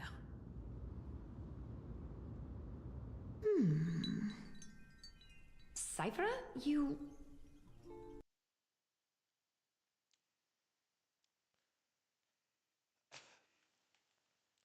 Oh, and the game crashed. Oh, fun. So much fun.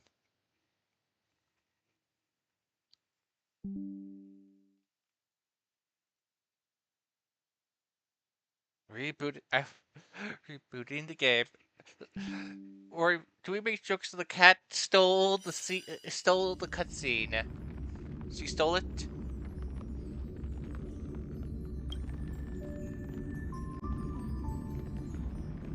Sorry, I'm gonna have it back.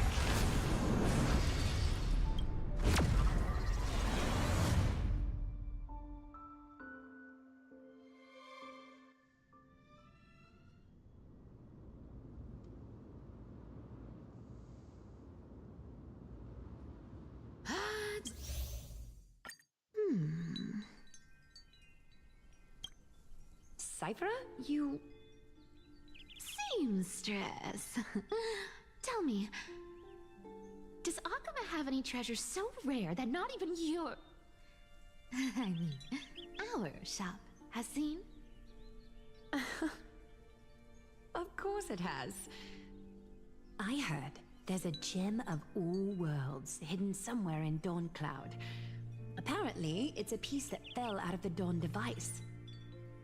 It's truly a priceless treasure, being a part of Kefali's divine body. Even I, the Gold Weaver, cannot witness its glamour.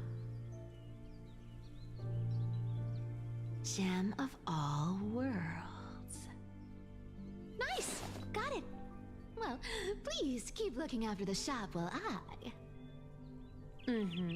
Let me guess, Cyphera.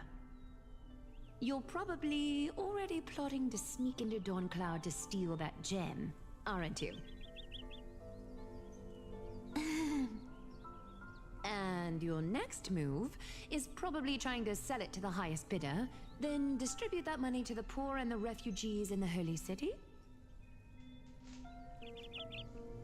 Look, seamstress. Are you sure you aren't peeking into my head with your golden threads? You might be skilled at covering up lies, but your compassion is all over your face, plain as day. Don't lie to yourself. Do you honestly think this is the right thing to do, Cyphera? What else am I supposed to do? That's the only thing I can do with my power. You keep talking about how I have the potential to become a good person, or even what people call a hero. But I don't know what I need to do to get there! I can't weave golden dresses like you! I can't sing as well as Miss Hyceelins! And I definitely don't know as much as Big Sis Treeby! The only things I'm good at are the underhanded street smarts that no one even respects. But I still want to be worthy of you. I want to prove that you've made the right choice. Even thieves can dream. Right?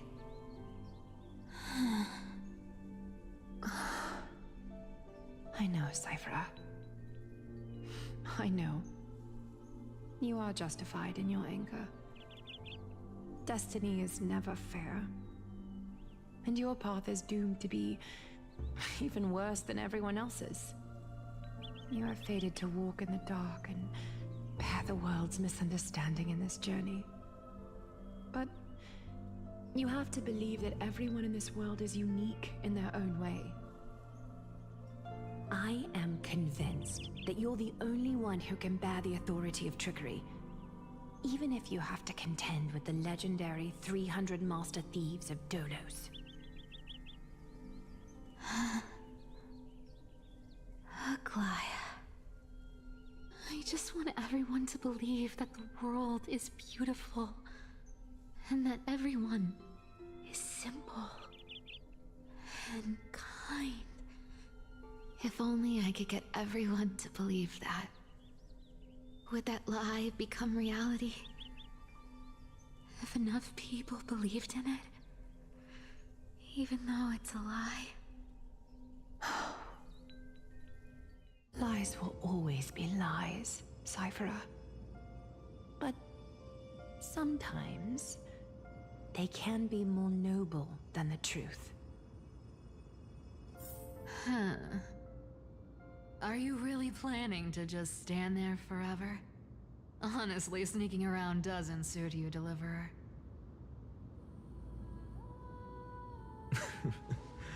I never thought I could slip past your sharp ears, Miss Cypher. I just didn't think it'd be right to interrupt when you're obviously lost in thoughts. Still as charming with your words as ever, boy. Your speech at the public baths wasn't half bad, I'll admit. It managed to touch my heart. Just a smidge. Thank you. I had a feeling back then that you were in the audience. Intuition certainly is a thing of wonder. Oh, and you didn't call me out on the spot. You waited all this time to tell me. Well, I thought you'd need some time to yourself. After she passed away.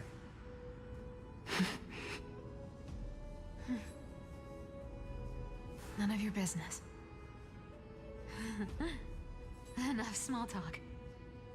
Tell me, what kind of trouble did you run into that you need me, the super old-timer, to step in?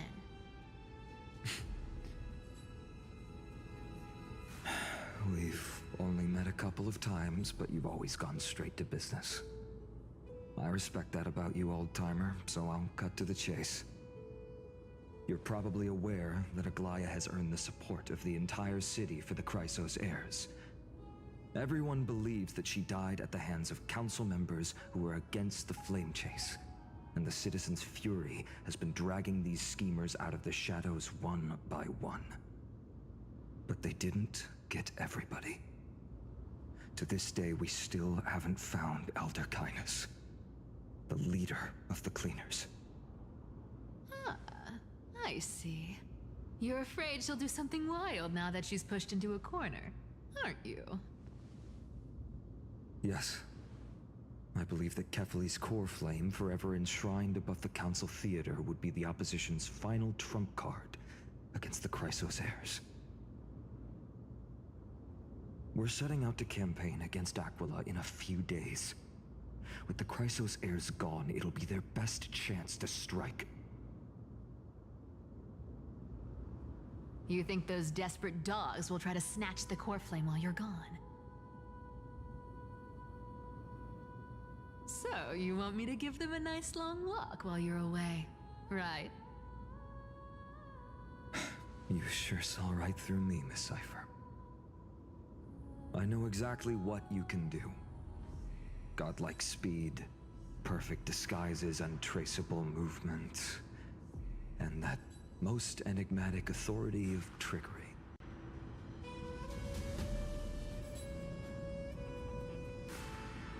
Now the question is... Okay. What's going to happen next? I have only one request. Please, use whatever tricks you need to protect Kefali's core flame. Even if you have to deceive the rest of the Chrysos heirs as well. Uh-huh. Hey, Deliverer. Do you honestly think that there's no way I'll turn you down? Do you even have any plan Bs if I decide to nope out on this? As the demigod of trickery, there are no other trump cards in the world that can outrank you. I'm sure you know the answer to your own question, Miss Cypher. What confidence. You talk as if you have everything in the palm of your hand. Huh. So you did learn a thing or two from her. I'll give you that. Then let me tell you something you don't know. The Flame Reaver. They've been watching Akama closely. You mean... Bet you didn't expect that, huh? I've been tracking them all this time. And this is my conclusion. That lunatic may have lost their mind, but they're no fool. Why do you think they haven't made a move on Akama yet? Professor Anaxa once analyzed this. He thought it was probably because Kefali's core flame was protected by the Council of Elders' secret arts. Ha! Secret art's my foot! I could break those mechanisms with a flick of my finger. Allow me to let you in on the actual secret. They probably held off from attacking Akama because the Seamstress's defense network was way tougher than you thought. Now that she's gone, and you're heading out to the Eye of Twilight, with the city's defenses in shambles. What a dangerous situation we find ourselves in. But since you're the one who brought it up, I'm guessing you already have a solution in mind. Just look how ridiculously calm you are right now. But you guessed it right. Consider this a 2-for-1 deal. I'll keep that lunatic entertained on top of protecting Kefali's core flame. You owe a big favor after this. You have my deepest gratitude. That Flame Reaver's power is truly unfathomable. Please be careful. Don't forget, Deliverer. There's a fundamental truth in this world. Cyphera will always get the last laugh. No need to worry about a demigod. I'll do my job. Okay. So you... Oh, it's a high chance that the Flame Reaver is still Python. Meaning he would know that you would have the core flame, making you the actual prime target for him. So it could be possibly he's just waiting for you to remove the thing, since he doesn't know how to disarm the Elder's secret arts. So he's waiting for you to take it.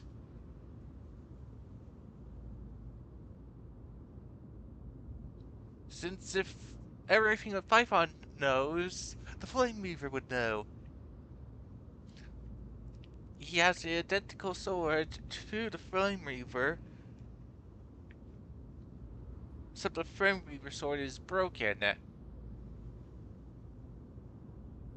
Flame Weaver knew about the only weakness. It was Python's the only other person who knows about Matthias's weakness, and somehow the Flame Weaver knew about it. And if you think about the comparisons that the Flame Weaver, that Python is to the Kisana guy, he would become the villain.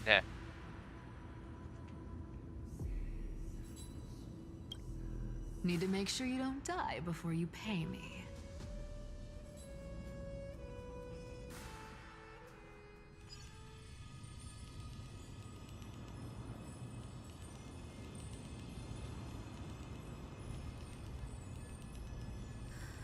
I'm back.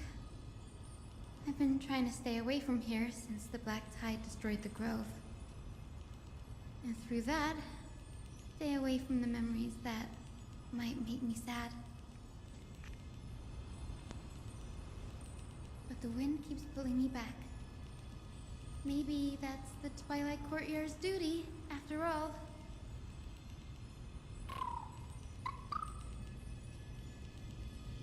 I know, little Ika.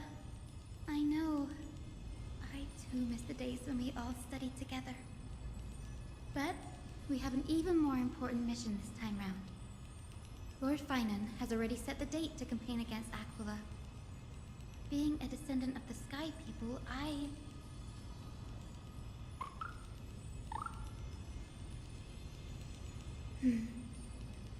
You're right. At least I can still afford to get lost in thought once in a while. Oh, ancestors. Please wait for just a bit longer. The time I spent in the grove deserves some reminiscence.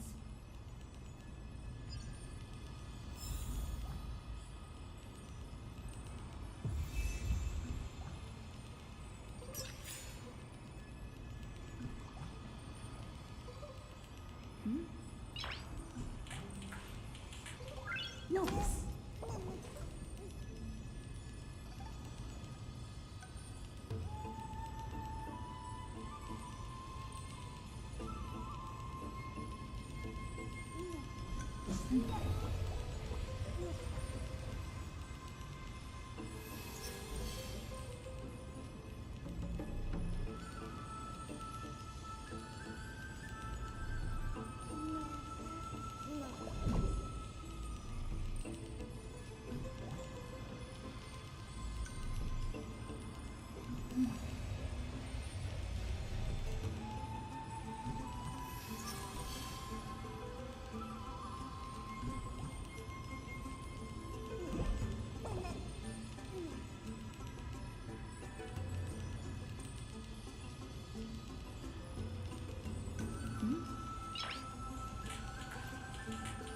Noise.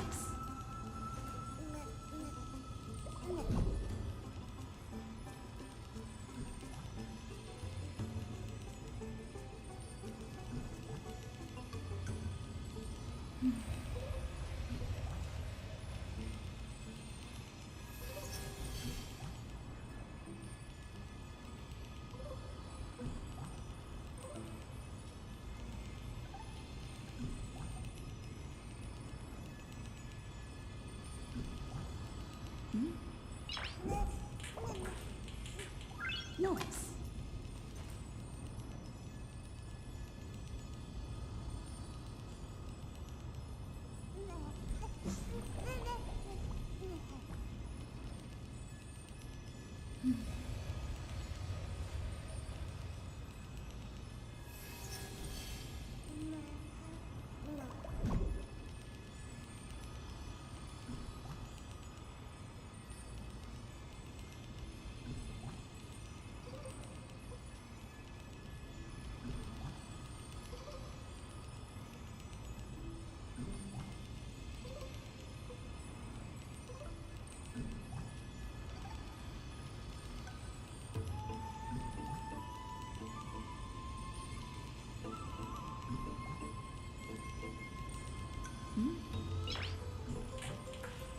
Ow, ow.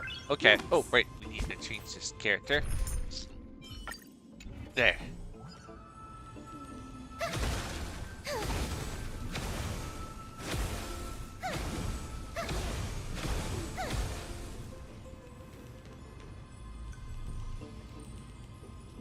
Where did Barbara keep her vision?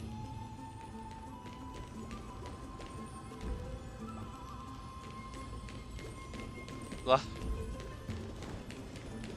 yeah, these are some very tight tights. Okay, we can lightly see her. First rule of all of characters wearing skirts.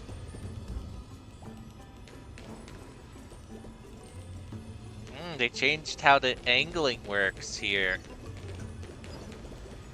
Before, the character would stop so we could see. Got it. Yes, I'll focus and not run off. Before, the angles wouldn't change like this, and we would be.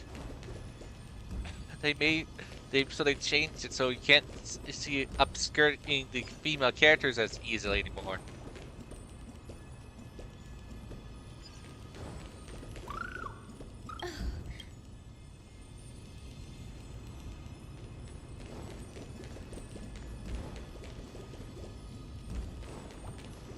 That's not fun and entertaining. Yep, they definitely changed the angle.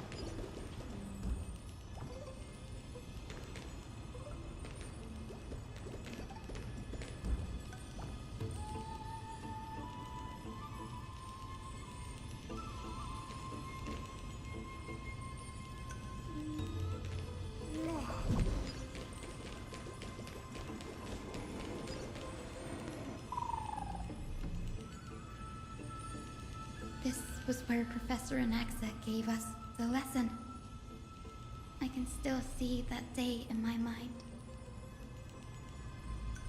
And that was your last lesson in the Grove. Now, each of you will head off on your own path. How much the Grove's teachings can help you in the real world depends on how well you can put knowledge into practice. However, heed this warning. If you ever do anything disgraceful out there, don't ever claim you were the student of Anaxagoras, one of the 7 sages. Professor Anaxa, there are still other classes scheduled on the calendar. Are you sure you didn't... Firstly, call me Professor Anaxagoras. Secondly, to clarify, the last lesson means the last lesson I will teach you. I will be entering seclusion from today onwards to research ancient alchemy. and all my teaching activities will be put on hold. Ah, I see. So you're saying that the lessons taught by all the other teachers aren't good enough to be considered lessons? All you do every day is wag that sharp tongue of yours. That's a credit deduction, fine enough IDs Elysiae.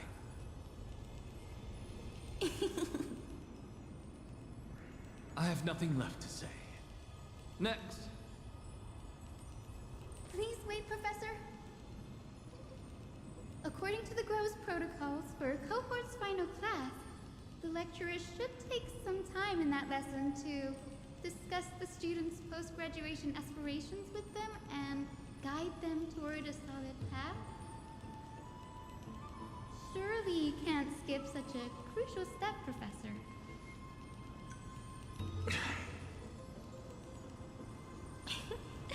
The teaching assistant, Miss Hyacinth, is truly Professor Anaxa's nemesis. Fine. Since Hyacinthia insists on this, let's go through the process. Since some of you are so eager to speak, why don't we start with you, Finan of IDs Elysiae? What is your post-graduation aspiration? Me?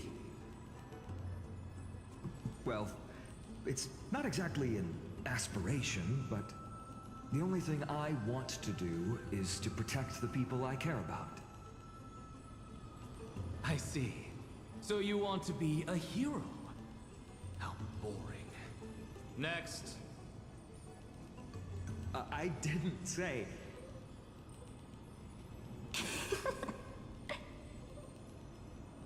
Castorus, you've been giggling for quite some time. How about you go next? Perhaps my answer is a bit vague and meaningless, Professor Anaxagoras, but I hope the world can be freed from the agony of death, so that every living being may find calming peace. How naive. So naive that it makes me want to weep for your fairy tale. See, this is why I don't want to follow those outdated protocols. All I get are boring answers. Since you suggested this whole process, why don't you wrap this up, Hyacinthia? Share your aspiration with everyone, and let's see if yours stands out. So it's finally my turn. Good thing I came prepared.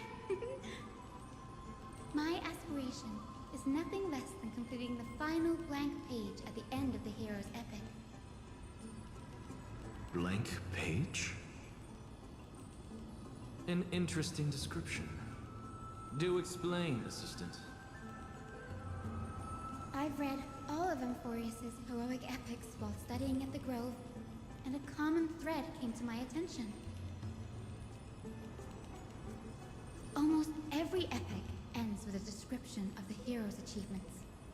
But few mention how the everyday people of that time lived. No one recorded the struggles and suffering the commoners endured. So you're saying that, instead of legendary heroes, you're more focused on commoners living on the peripheries of historical records. Perhaps I'm influenced by my background. My ancestor, Seliosi the Day Thunder Knight, raised her spear against the sky and ushered in the flame-chasing era that continues to this day. Her story is told to every child descended from the Skyfolk. We have no doubts about Seliosi's greatness, yet her towering figure overshadowed every record from that entire era. What about the Day Thunder Knight's family, allies, and friends? What about the survivors and those who died in the great battles? Whenever I think about their stories by the campfire, I realize the details of those legends have been long lost. And only Celiosi's name remains. Her brilliance had become as blinding as Aquila's, lording over everything on the ground. That's why I'm glad that my era does not lack heroes. All my ancestors had was a sad past. But I have a future I want to protect. Instead of becoming a hero and ushering in a golden Delzus to baptize the world anew, I want to stay in the backline and save all the ordinary humans from drowning in the rising waves. I wish not to return to the sky, but to walk among the masses on Earth. I believe it's the only way for the saga of creation. To include a footnote for the everyday people in its blank page.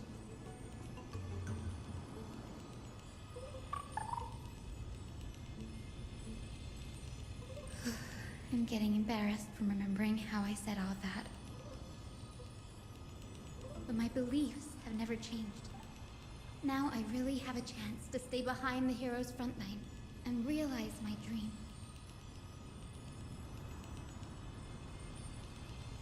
Danny, what are you doing here?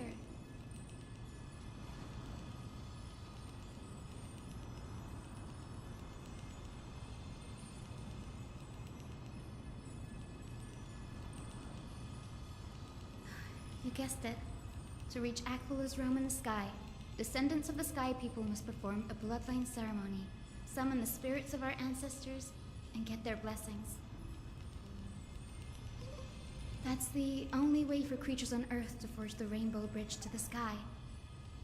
And the soul of the first ancestor I want to see is here in the grove.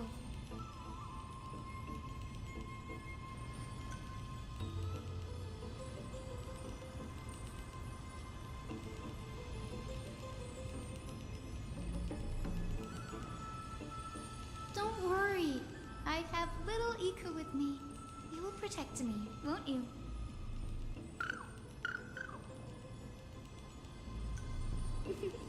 Good, Ika. Well, what brings you here, Danny?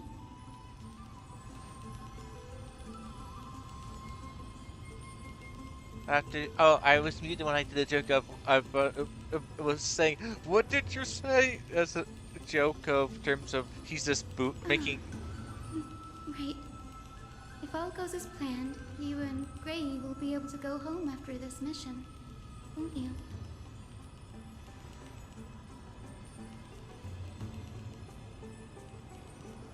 Seeing that he just goes making booping sounds like how Mimi just. Oh?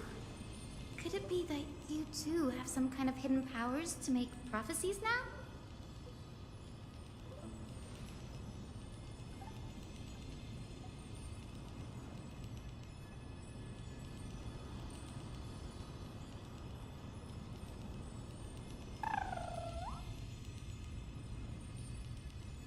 No, I didn't understand that either, little Ika.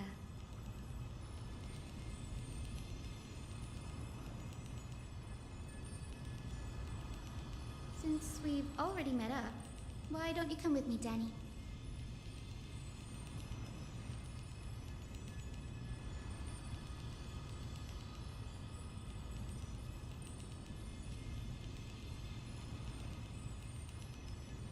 That's the dependable express guard for you. So, shall we get going?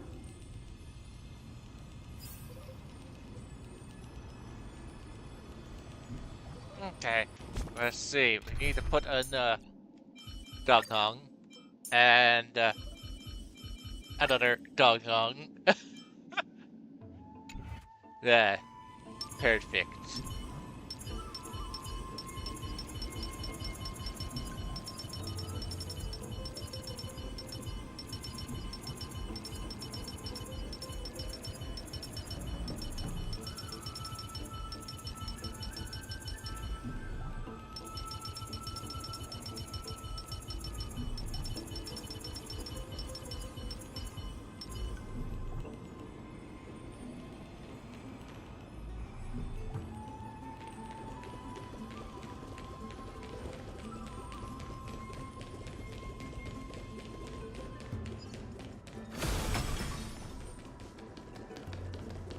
chromal copper is vibrating.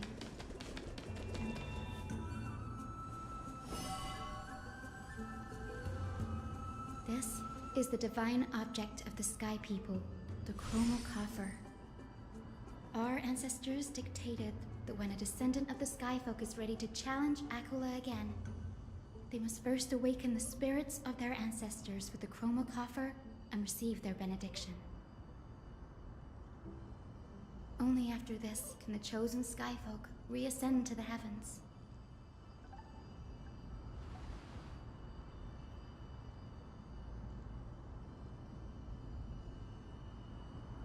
Very prudent, wouldn't you say? The soul of an ancestor slumbers here. Now, I will awaken them.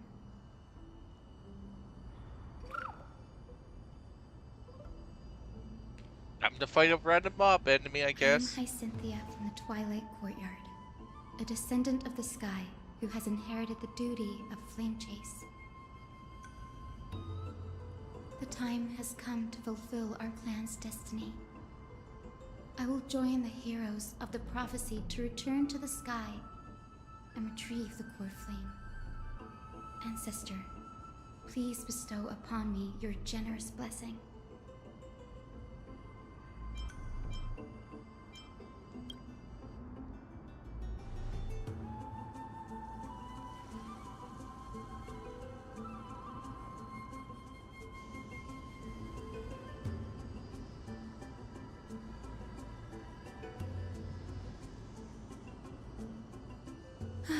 Now, the next ancestor on the list. Her spirit is said to rest in the vortex of Genesis. Pity that the ceremony has to be performed in strict order. Shall we head back to Akama together, Danny?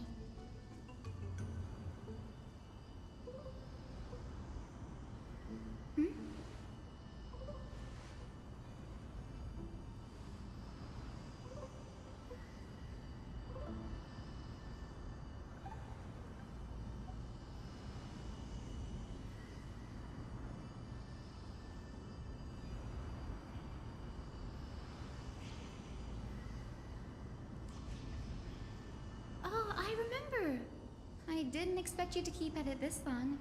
That's so like you, Danny.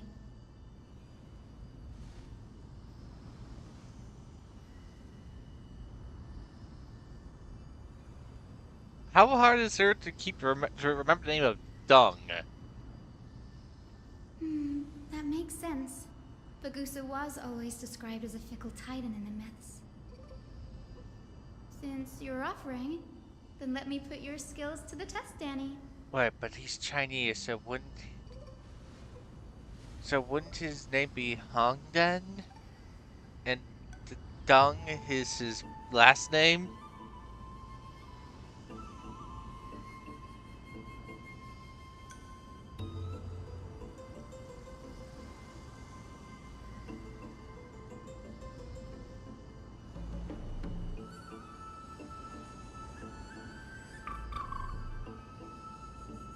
What did you go? I'm counting on you, Danny.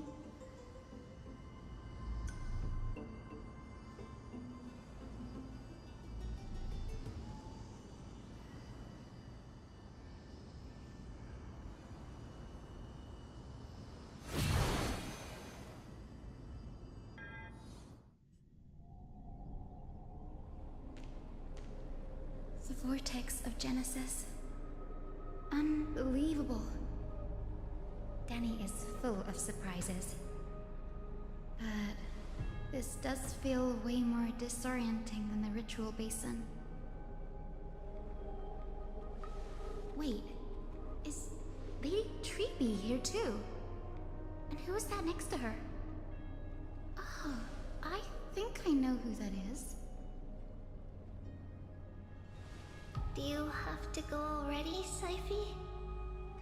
It's been ages since you were last in Akama.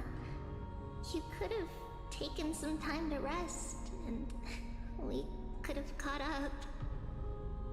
That's alright, big sister Treeby. I've gotten used to life on the road. Staying in this bustling city actually feels off. Besides, your prize student gave me an incredibly tough mission to handle. Yeah. Let's see. Her, as you said, she will die fighting over petty change. Yeah, this doesn't sound good for her. And she's supposed to keep a core flame away from someone. The best way to keep a core flame away would be then to hide it and then pretend to have it. And since you already shown that your ability works on making people think you're telling the truth, meaning you'll die over whatever you since it's the easiest thing to think. Since if our goal is to hide the core flame and also keep the flame weaver distracted, the easiest way is to hide the core flame somewhere or give it to like the spirit she travels with, which we now know is the god of trickery, or what's left of him.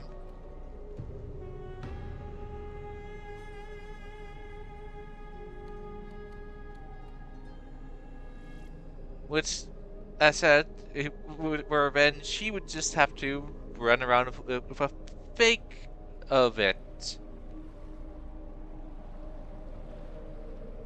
And she would ultimately die to trying to keep the fake, if it happens to be petty change.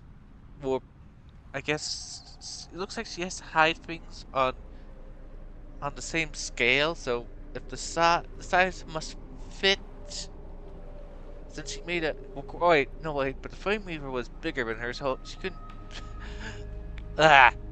Hard to explain her ability, but I can see where she will die over petty change, meaning whatever she pretends to be the core flame will be what she dies over.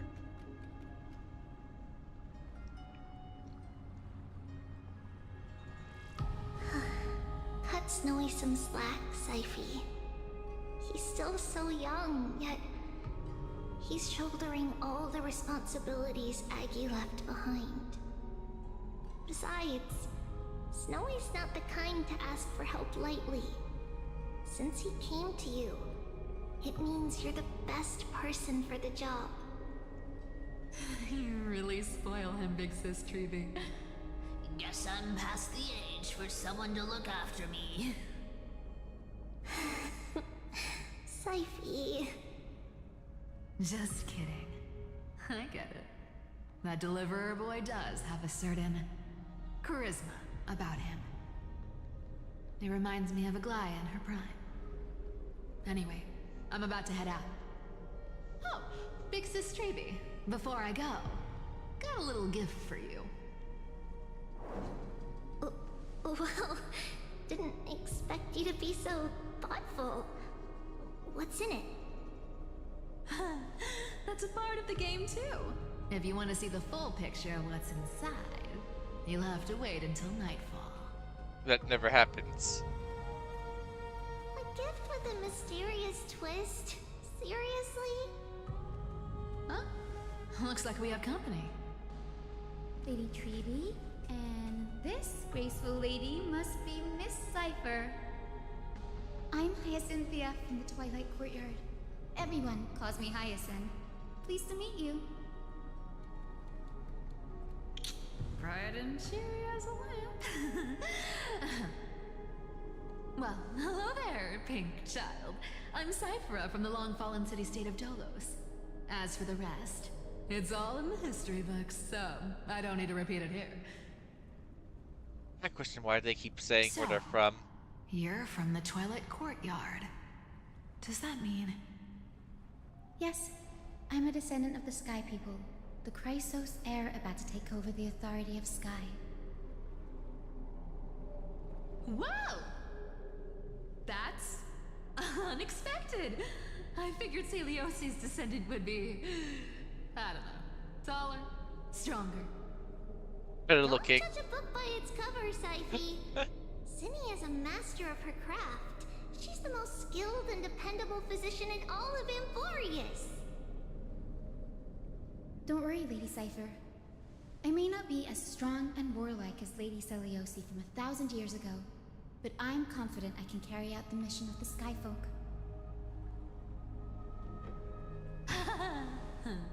All this talk about missions, you're making it sound way too serious.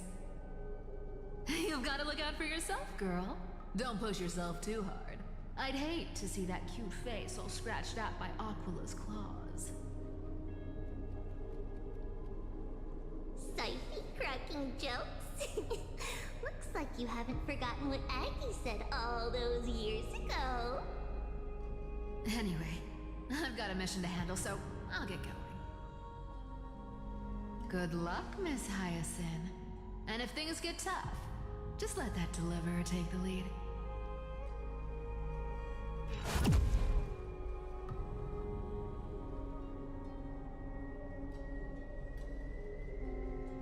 Miss Cypher is in such a hurry.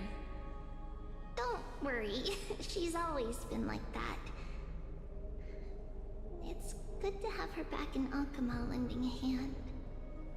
Well, enough about her for now. You're here because of your mission, aren't you, Zinni? It's the perfect opportunity for me to go and tuck Siphy's gift away somewhere safe. The Vortex of Genesis is all yours.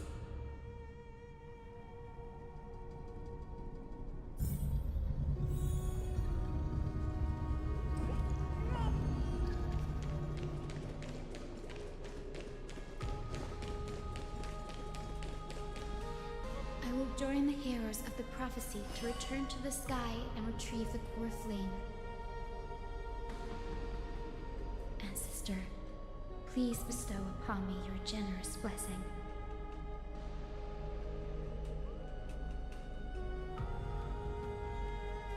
I'm just gonna skip it.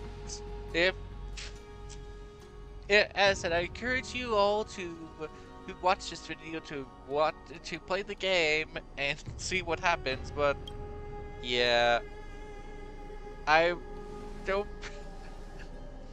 So far, we had talking, one fight, talking,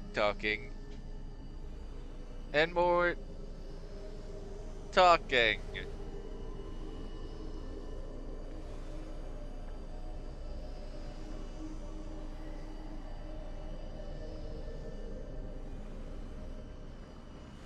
General Ectra is so different from how the records described her.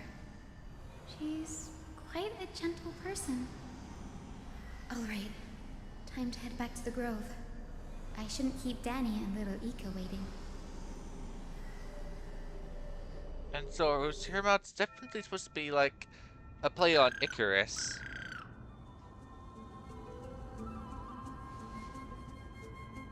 It went great. Your spirit water art was a huge help, Danny.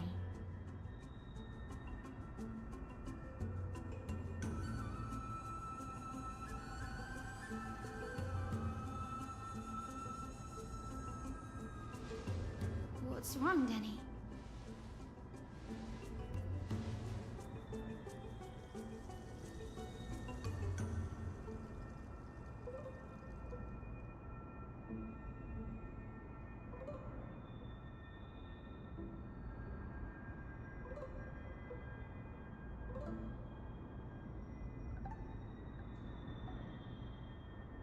You've always been a bit of a sensitive soul, haven't you, Danny? Lady Trinan deciphers countless prophecies every day, and this one's just another among many. Don't worry too much about it. Come on, Danny. Don't look so gloomy. We're gonna have to take a long trip for the final visit to the ancestors.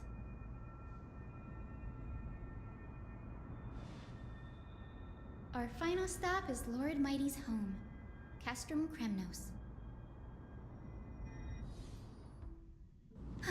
We're here. This is it. Lord Mighty has been fighting the Black Tide here, alone day after day. I'm worried about him.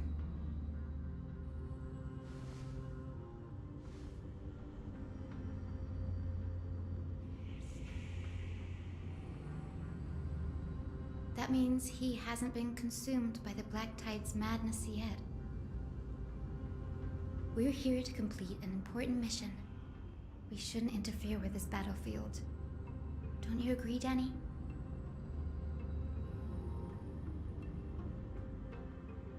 There. That sleeping spirit is my grandmother. Yes, my grandmother Jacintha was a warrior. She represented the Twilight Courtyard in the Kremnos Festival. She fought her way through every challenge and reached the final stage of the Kremnos Festival. She was just one step away from securing a peace treaty for the Skyfolk, but was ultimately defeated by the champion warrior of that time. I've never looked too deeply into the details of such ritualistic violence. The scroll simply described it as a glorious duel. But behind the glorious duel was a tragic end. Not long after the festival, my grandmother's injuries worsened, and she passed away far from home.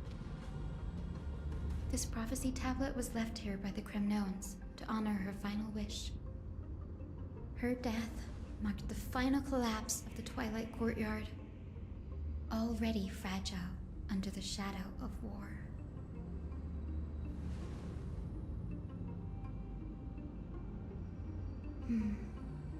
Was Lord Grataros.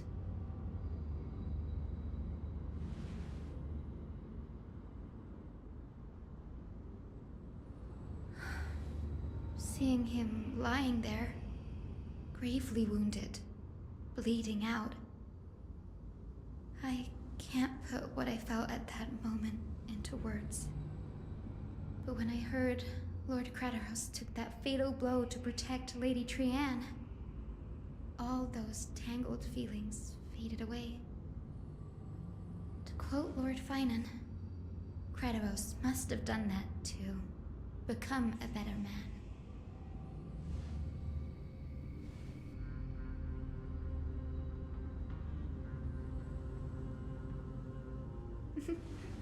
You're getting better at this, Danny. In her final diary entry, my grandmother wrote that when the moment of destiny comes, a descendant of the Sky People would deliver the message of their departure to her spirit. I wonder what she'd think when the one awaking her turns out to be her beloved granddaughter.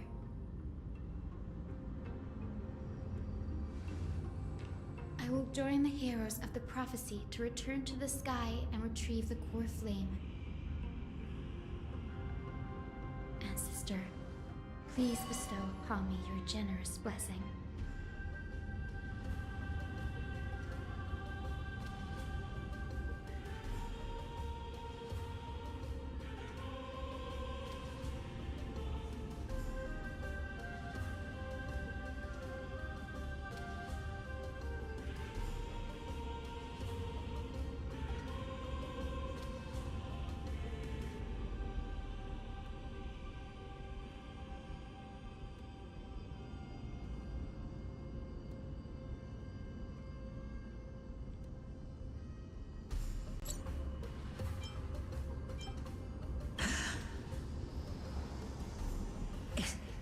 Is this the world of the living? Wait. You. Could you be? Grandmother? It's me. You're Hyacinthia. Hyacinthia, my little hummingbird. Why? How? Why is it you who awakened me? I have never imagined this. I thought I would feel happy for all my ancestors when this day came, but now I can't even experience the joy of seeing you again. Do you remember that you and Father took me to my very first sky ride when I was 8? Back then, You wanted me to pick one accessory out of 4. The sun crown representing nobility, the storm bracelet symbolizing strength, the ice ring embodying wisdom, and the radiant pendant signifying kindness. Grandmother, do you remember the one I chose? You spoke an innocent little prayer, infusing a faint bit of light to that modest pendant. Yes, and I remember how surprised you were. In all those centuries, no other child of the Sky People had ever made the same choice I did. Hi, Cynthia. There was a time when I thought you were a timid child. You never had much interest in swords or battle and had no relation to that fiery determination and strength in our blood. Yet I've told myself, that's not a bad thing. If my hummingbird could live her life in kindness and optimism, then it'd be a good thing. I never thought the burden of retrieving the core flame of Aquila would fall to you.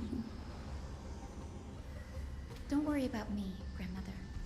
I believe what makes someone a Skyfolk isn't just outstanding strength, but the capacity to shape the world. When the world cried out for a hero to challenge the gods 1,000 years ago, Zeliosi stepped forward and began the flame-chasing era. And now, as the flame chase journey nears its end, this broken world is crying out for something else. Healing. Isn't it poetic? A saga that spans 1,000 years, began with Sky, and will also end with Sky. You're still as optimistic as ever, just like when you were a kid. If your mind is set, Hyacinthia, then carry your resolve through to the very end. Return to the sky with my blessing, and watch over this world on the threshold of salvation. Grandmother, thank you. But I have one last request. Speak, Hyacinthia. We should still have some time. Before you go, could you tell me the tale of the Sky Hero once more? Just like you used to.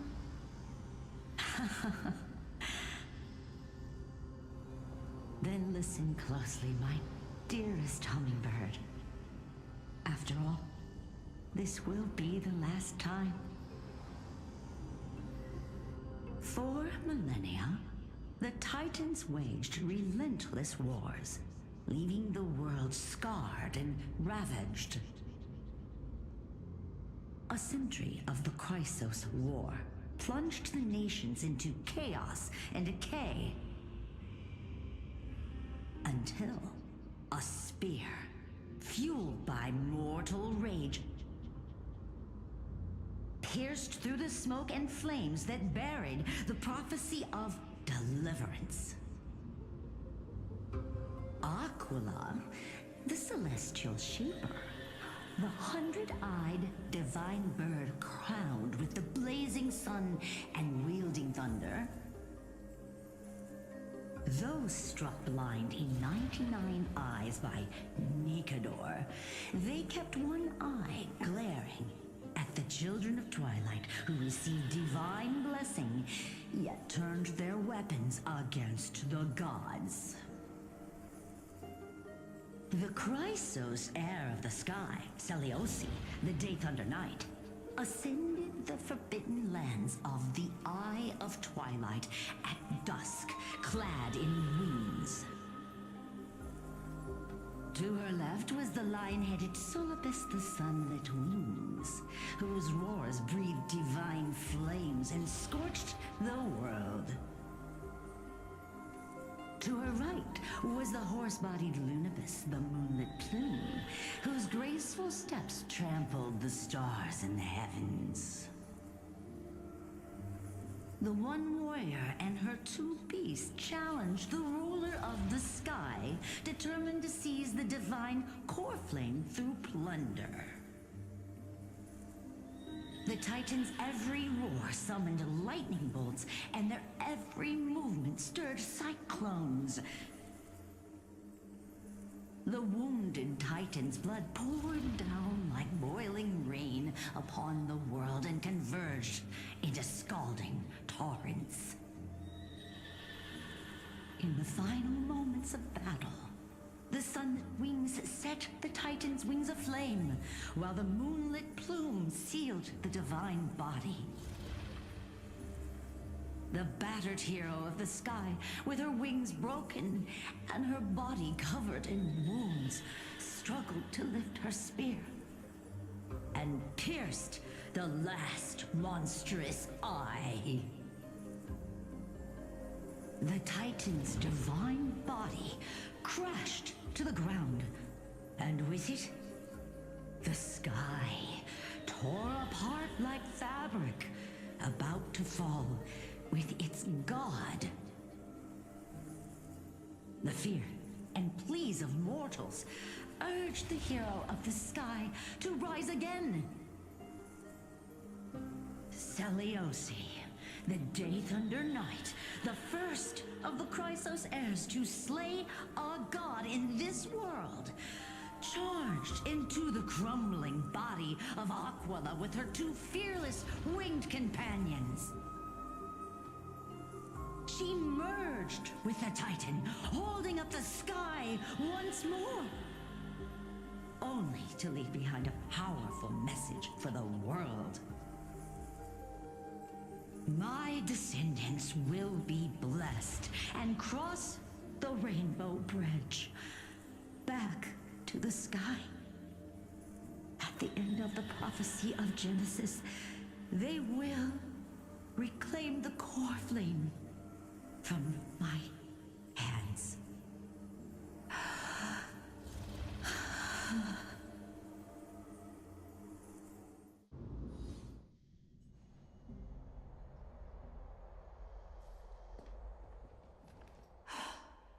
Today's the day.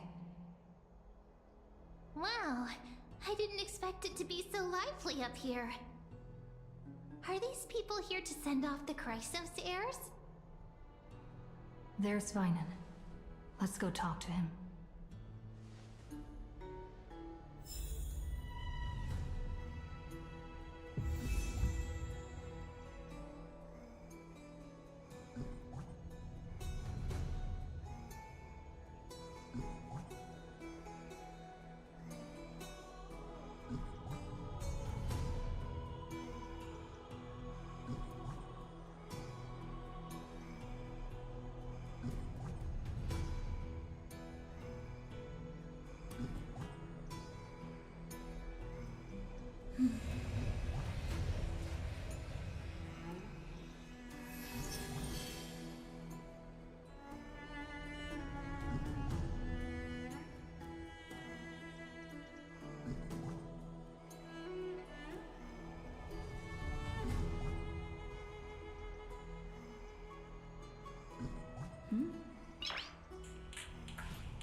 Notes.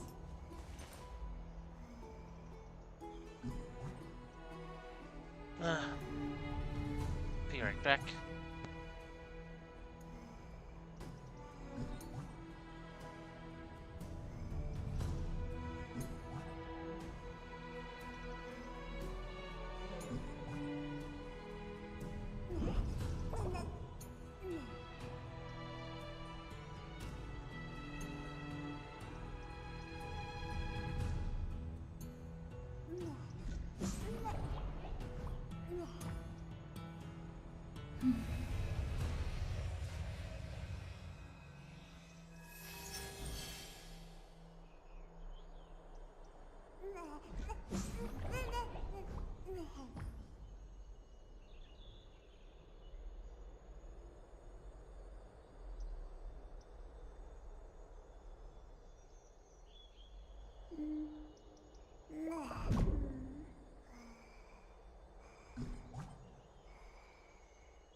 Noise.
Noise.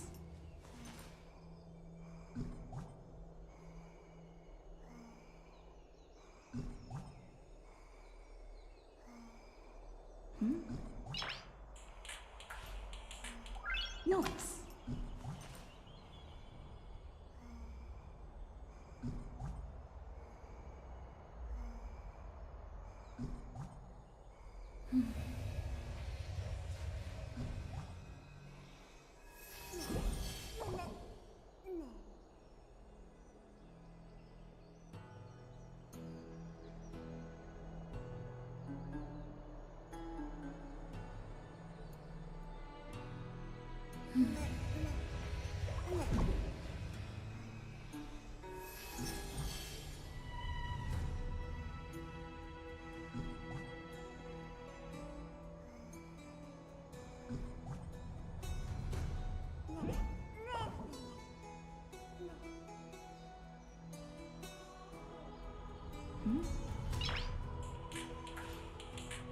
Noise. Noise.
Noise.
Nice.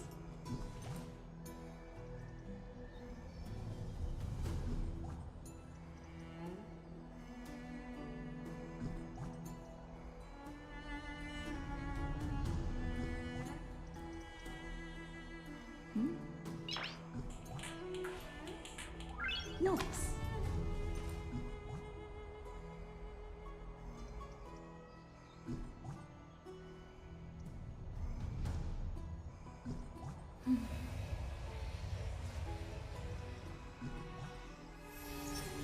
Okay, back.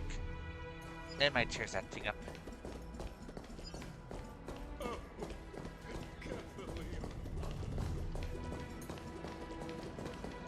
I know this is a big ask, Namazane.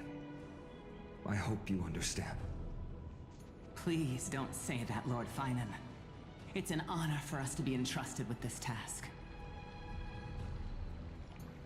Go then. Let's hope our concerns don't come true. I hope you all return safely, my lord.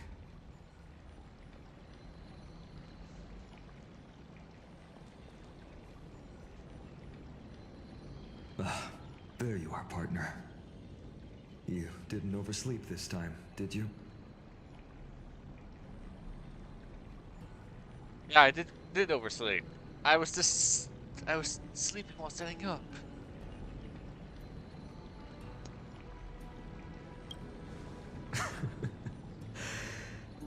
Always dependable. I just hope you didn't lose any sleep.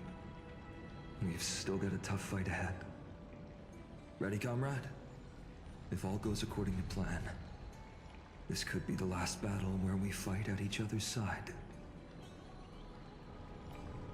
If the curse separating Amphorius from the world beyond the sky is truly Aquila's doing, then you'll be able to return home after their fall.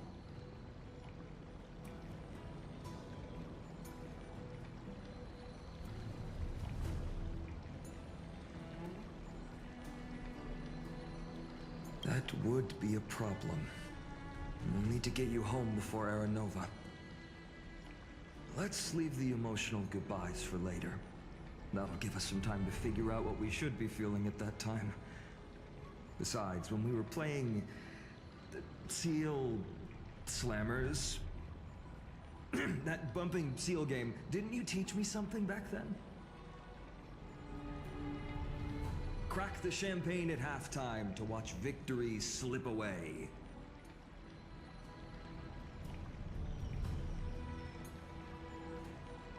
He actually referenced the event, so the event is canon. But that event did happen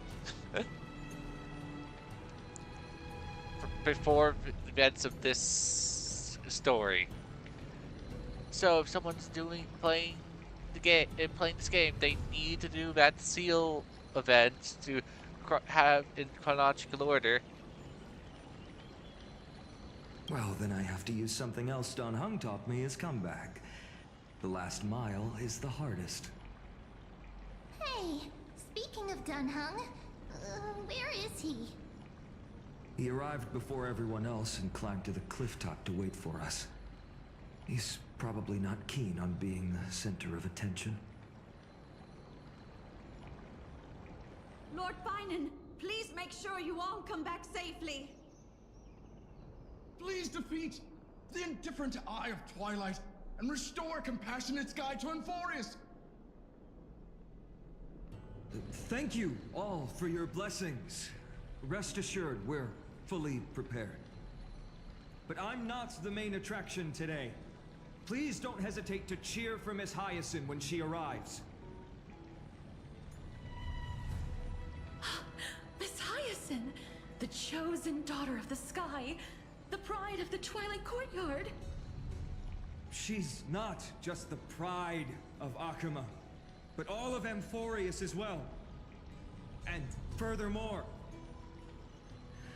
while the Flame Chase journey is led by the Chrysos heirs, it's not just those chosen by Aglaya who contributed to it.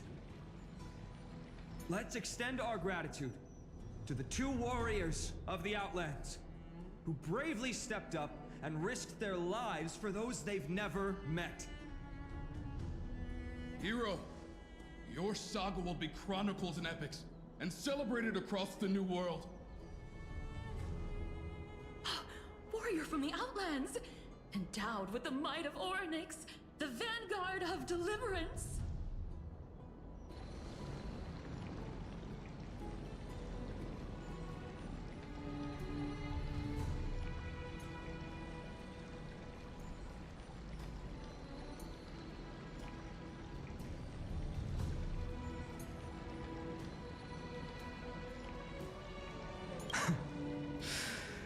After all this time, you should know when I'm just being polite and when I'm genuinely speaking from the heart.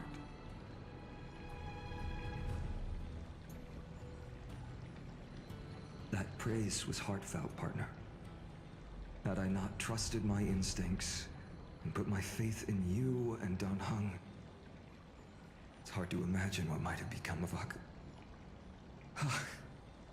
The guest of honor has arrived.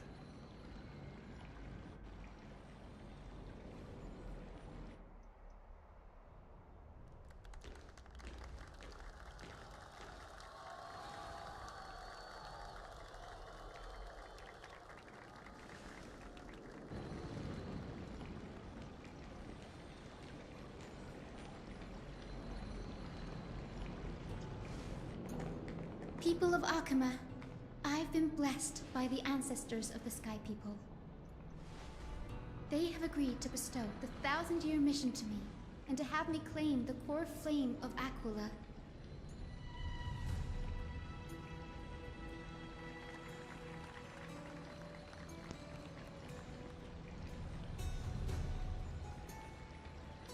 Today is the year 4932 of the Light Calendar. 1,062 years since the hero Seliosi initiated the Flame Chase journey.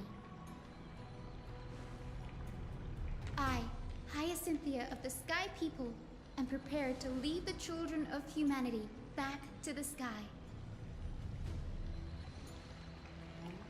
History doesn't breathe evenly. At times, it suspends its breath for millennia, as though time is frozen. At other times, it pants rapidly, as if poised to topple the world and our civilization in an instant. Its hurried gasps have sparked a tempest, sweeping all of us along. Hyacin, as an observer, you've witnessed the return of 4 core flames. And now, it's your turn to fulfill your duty. Please, guide us into the heart of the storm as the executioner of this mission.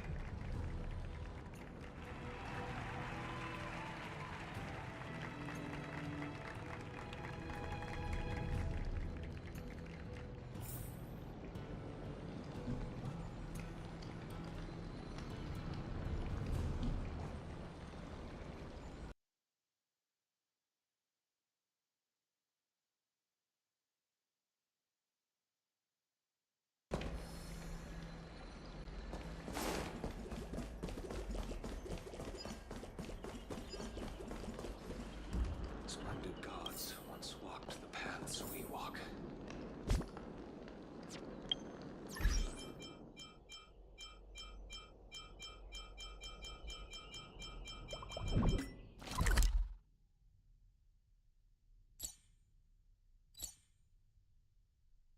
All right, I never activated that, did I? Oh no, where did it deactivate? Nice. Those small missed 4 chests.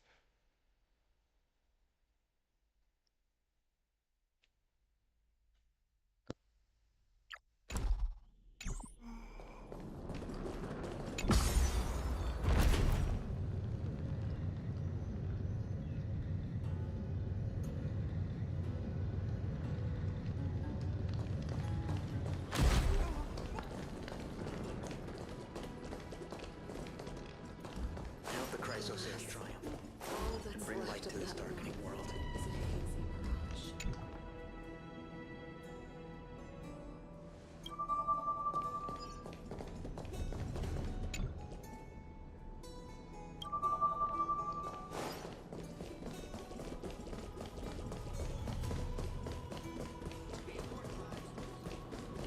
They'll surely seize the court.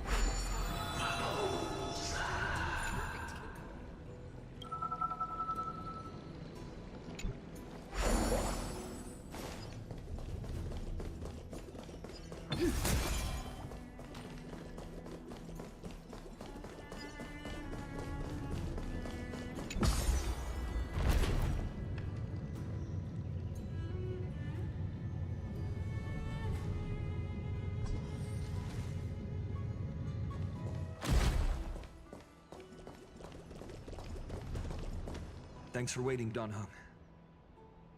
The team tasked with conquering Aquila has finally assembled.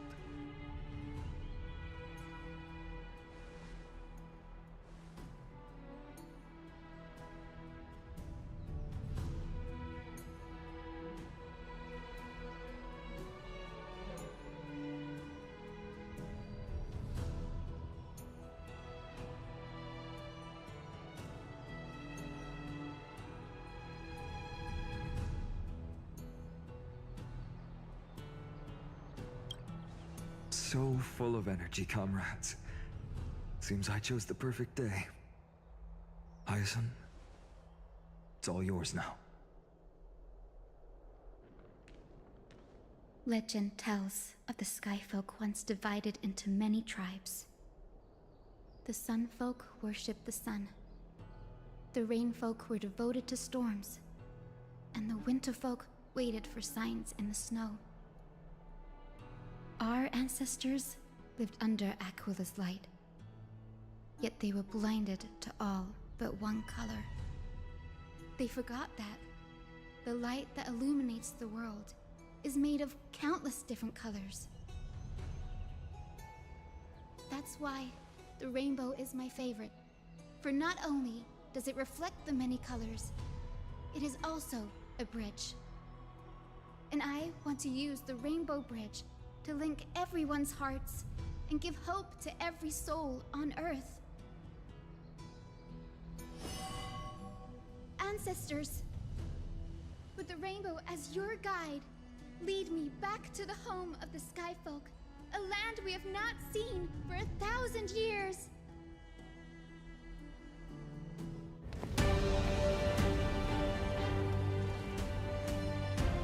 Oh, Rainbow Bridge, please guide us to ascend to the skies once more.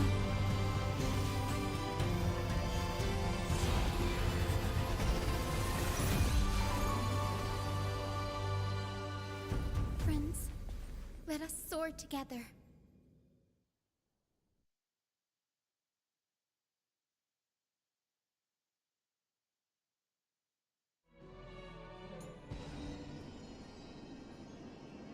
Flying along the Rainbow Bridge is truly an amazing experience.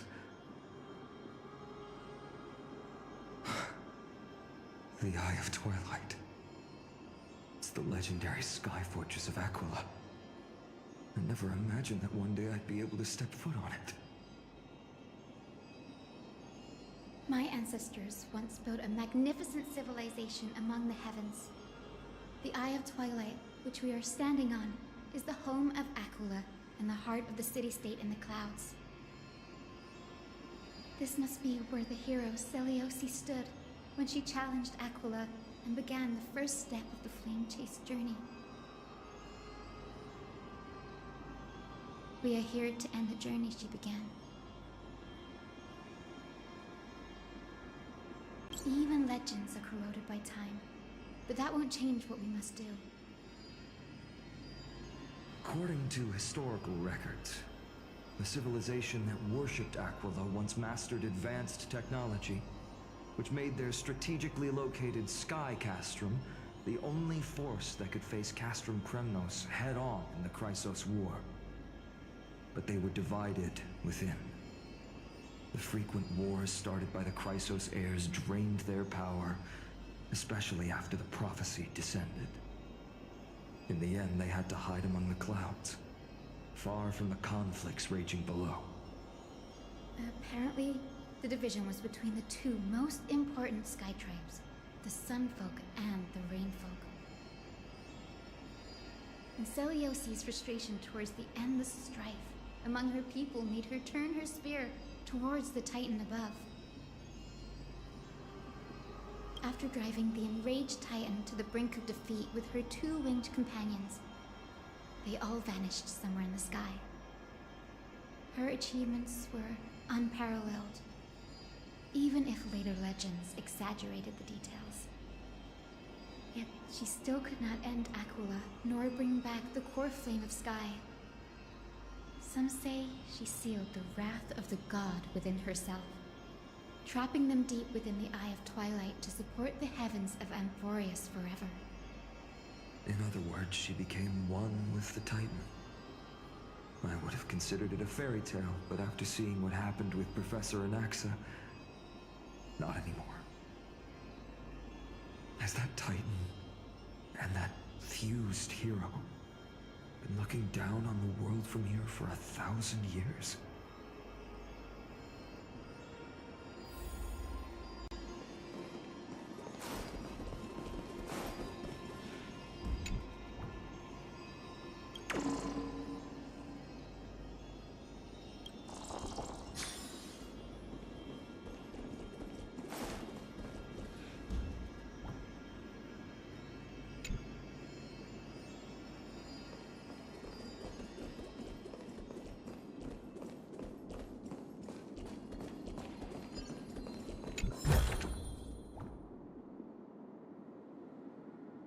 I guess they recorded no lines of her.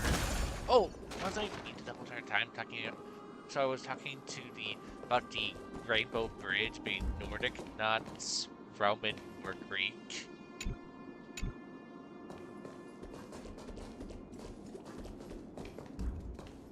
And but I guess they didn't talk. I guess they didn't record her lines with opening chests yet. It's been so long. Maybe the Eye of Twilight has already turned into ruins.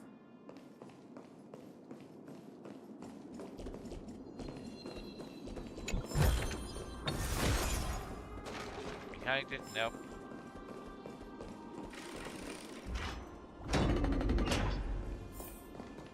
Something's not right. I can kind of feel how big and empty this place is. But all I can see is darkness. The power to be off. Maybe it's the celestial mural. The Sky City believes that mural to be connected to Amphorius' sky, and any weather condition depicted on it will become actual weather. The mural would reflect Aquila's shifting mood, like clear skies, fog, snow, or thunderstorms. The sky priests would gather here during peaceful times and pray to the god for warm breezes and good harvests. To put it in words that Gray and Danny would understand, just think of it as a massive screen. In any case, exploring in the dark is never a good option. If we could light up the mural, it might just provide us with the light needed to move forward. That really conspicuous device might be part of the ritual. Let's go take a look. It's dark, so watch your feet.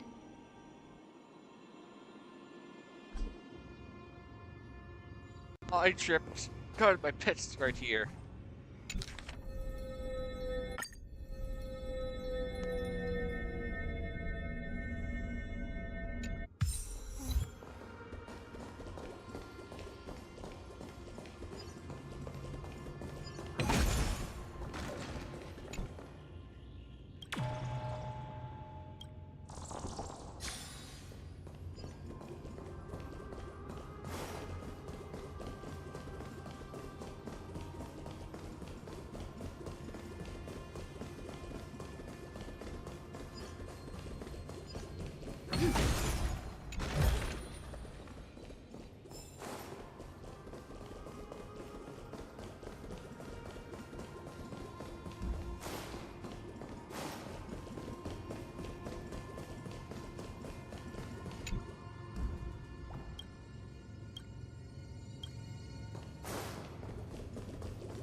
have no idea how to turn it on. If only we had help from the wisdom of those who came before us. That's it! I almost forgot. Gray, Memi, can I borrow your powers?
Got it! We just need to find the scattered memory nearby, right? That's simple. Give me a little time.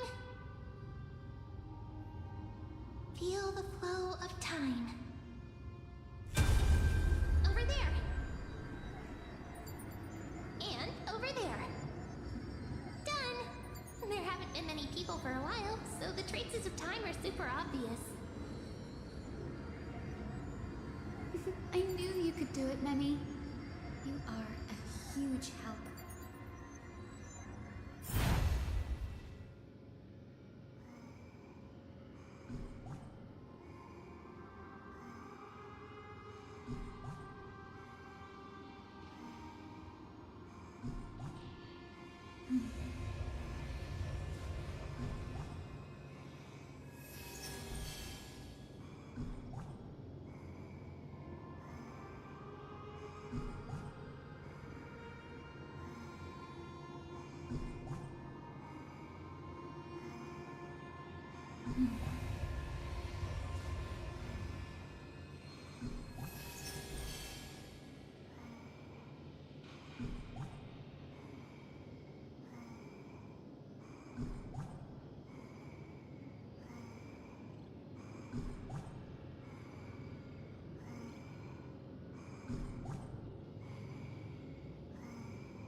Son of folk. The Titan will condemn your brazen disrespect.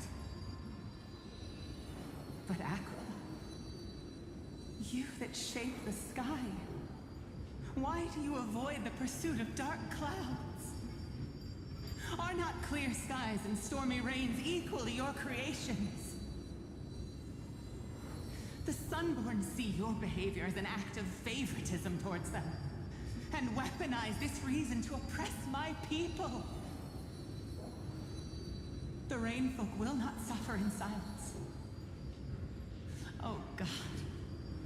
If you remain silent, we shall have to forge our own weapons and resist the malice concealed under your brilliance. May the Eye of Twilight never open. And may torrid rains descend forever. Avoid the pursuit of dark clouds. Aquila doesn't like rainstorms. It seems a little hard to believe, but we should write this clue down first.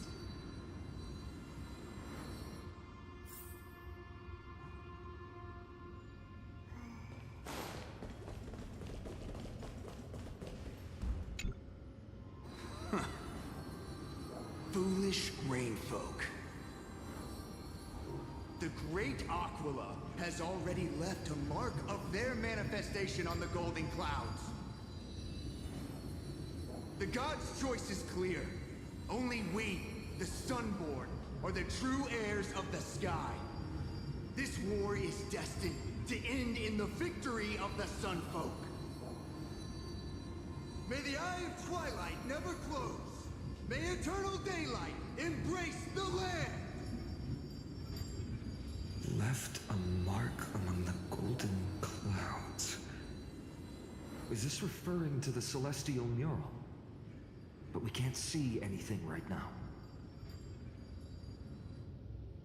It is, as the rumors said. The Sky Castrum was far from united. My guess was right. This venue is indeed where celestial rituals were performed. Memi, can you retrieve even more memories? No problem at all. Here goes. There we are. Wind, snow, rain, shine. In the name of the sky's 100 eyes, I bring celestial phenomena upon the world. The turn of dawn and dusk, commanding the celestial globe. Awaken, celestial mural. Stop, foolish Cloudborn! How dare you tamper with the celestial globe and distort the weather? This is blasphemy! The Titan bequeathed the celestial globe to our ancestors, so that we could divide the light and dark equally between day and night, so that all things could grow beneath the celestial phenomenon they preferred. But the Sunborn have asserted control over the celestial mural. And now the days are endless, subjecting the land to drought and burning. And you have the gall to accuse the Rainfolk, who you've oppressed! The land? It is our eternal nemesis! How can storm clouds and rain, unloved by Aquila, lead the Skyfolk to victory in the Chrysos War? Your character is as weak as your faith. Go seek out a corner untouched by the sun and weep solitary tears in the shadows. Huh. That's all you lot know how to do anyway. Cry in silence. Then let us show you what we are really made of. You? What are you? What are you trying to do? Fanatics whose minds have been muddled by the heat. By Aquila above, meet your demise!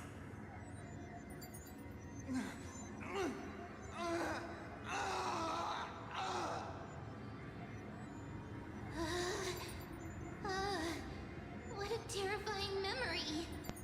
Their face turned into a monster or something? Eternal strife is sad to see. It appears the Sky Cities didn't fall to external threats after all. The proud Sun folk saw themselves as divinely chosen, exacting long-standing oppression on other tribes. And the Rain folk suffering beneath them began resenting the divine and plotted their retaliation.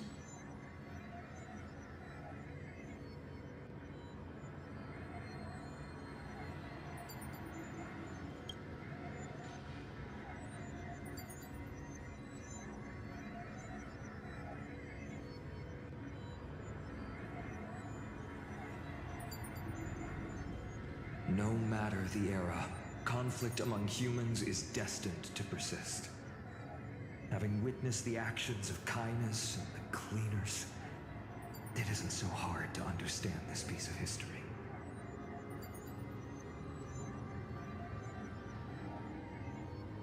I can't judge who is right or wrong, but when the box of misfortune is opened, no one escapes unscathed. Hero Seliosi. How did she view the ancient feud between the Sun folk and Rain folk? The legends focus on her god-slaying expedition, but are hazy on the fall of the Sky Denizens. Perhaps I can piece together the true face of history here. One step at a time. Do you remember the verse that Rain folk sang, Hyacinth? Perhaps that's the key to unlocking the Celestial Mural. Yes, I already memorized it. Now, shall we try to wake it up?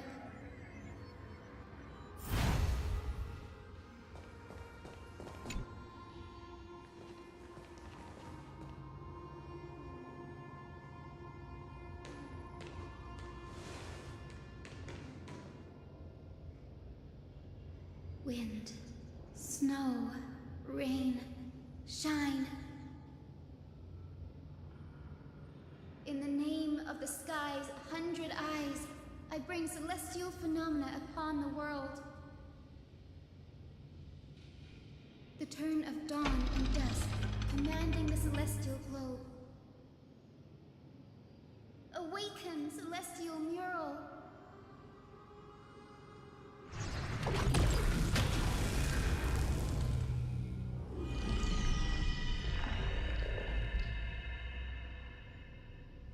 Golden clouds, blazing radiance. What a breathtaking scene.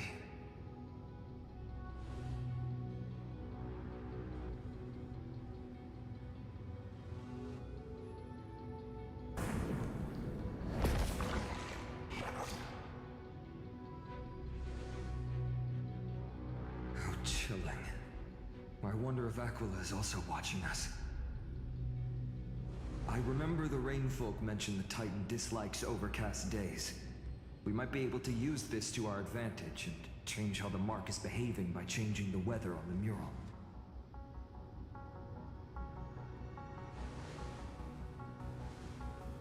Don't worry.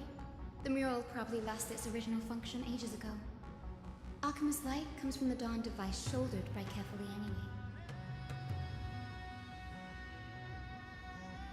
That being said, there's no power in this device anymore.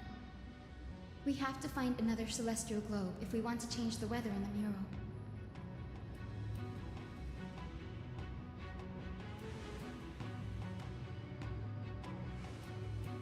Ah, there! That circular device. I'm quite familiar with it. That's a west-winged compass of the Twilight Courtyard. We can use it to create a miniature rainbow bridge to walk on. Who knows? It might even lead us to other areas of the Eye of Twilight.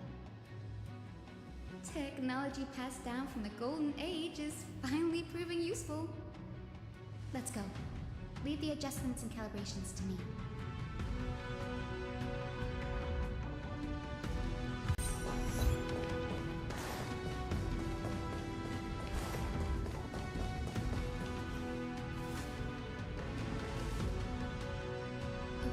Pool of gold, said to be the energy source that powers the Eye of Twilight's divinity. You should watch your step as you walk.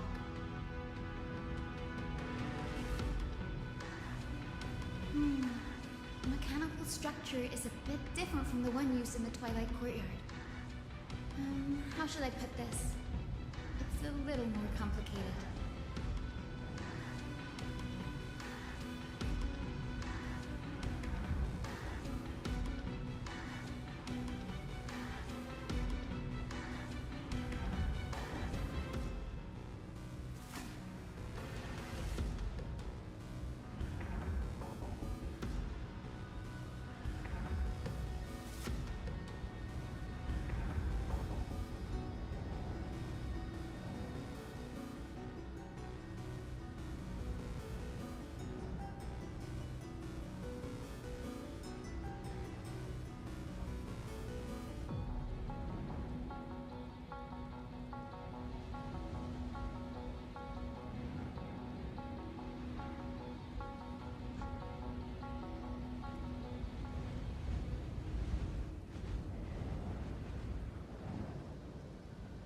Can you handle it, Hyacinth? This might take a while, but I think I can manage.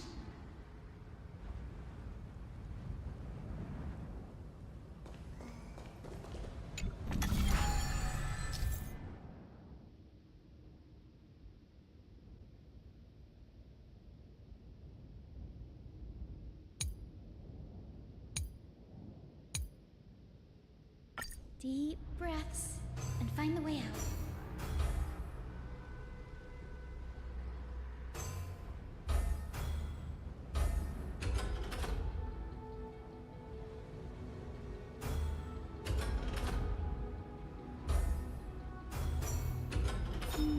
I think this should be right.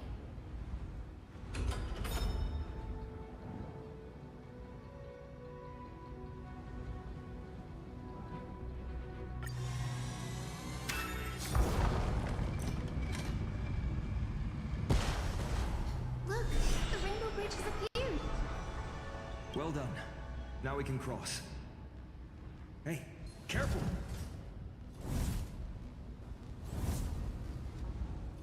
Is that a winged Pegasus? Looks like a mythical beast. But this one doesn't seem hostile towards us. Tyson! Could it be the legendary? I'm not entirely sure. We might be able to tell if we get closer. We can't assume it's friendly. Keep your guard up and follow it.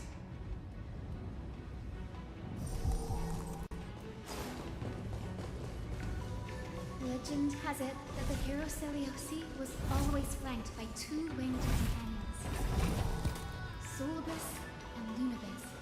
They were her steeds and comrades. If they are still alive, they might help us confront Aquila. It disappeared. An illusion?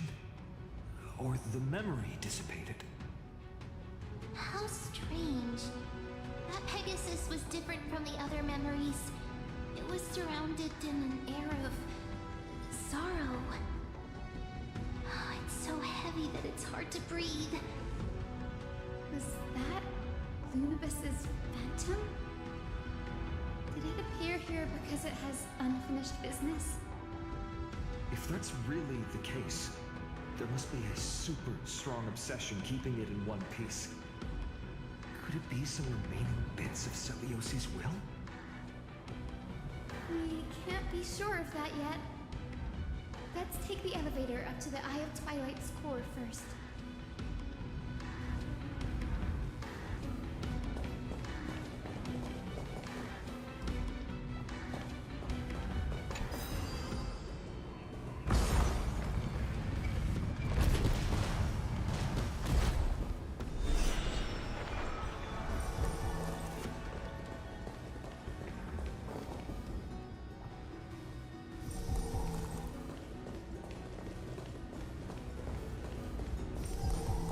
Lady Lunibus? Is that you? Can you hear me? I am the descendant of the hero Celiosi. We have come to complete her mission.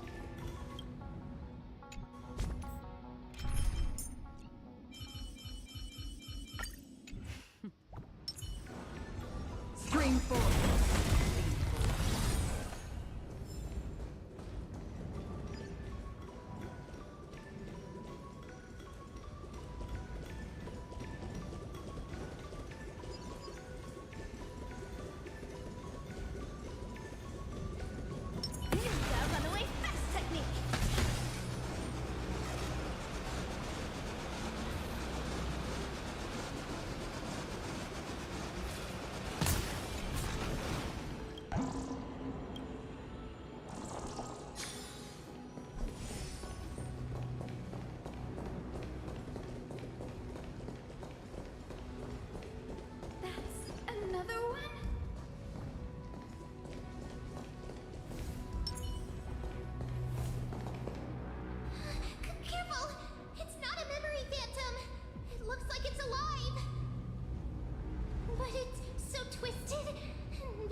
Hyacinth, watch out!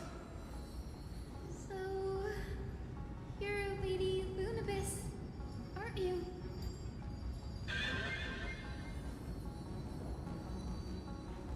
Then that corrupted being before us must be Lord Solobis. Did you lead us here so we can free your companion?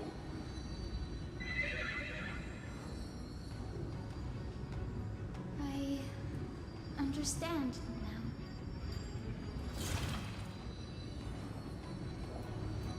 You must have been tormented by pain for so long. But you didn't give up.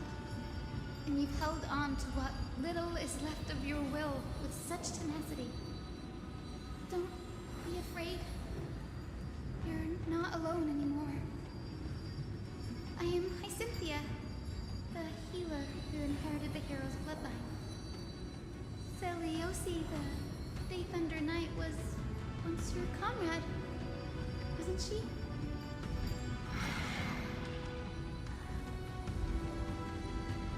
Lord Solobis, your body has been completely corroded by the black tide.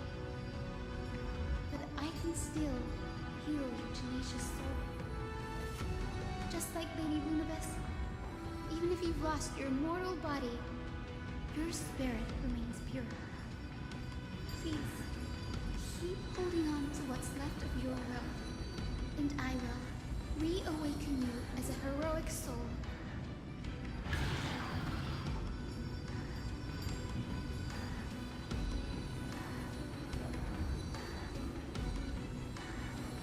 This battle can't be avoided. But we do not do this for destruction. We do this for salvation.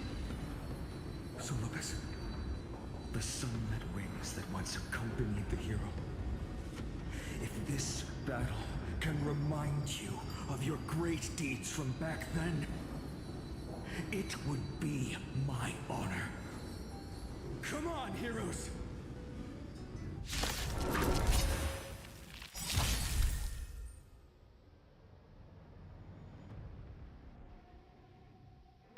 Lord Solobis, please break free from the control of the black tide and return to your senses.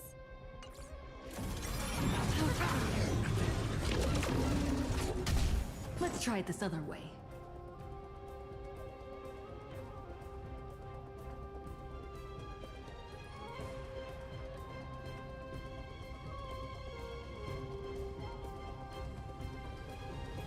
Well, I'm not in a hurry anyway.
friends?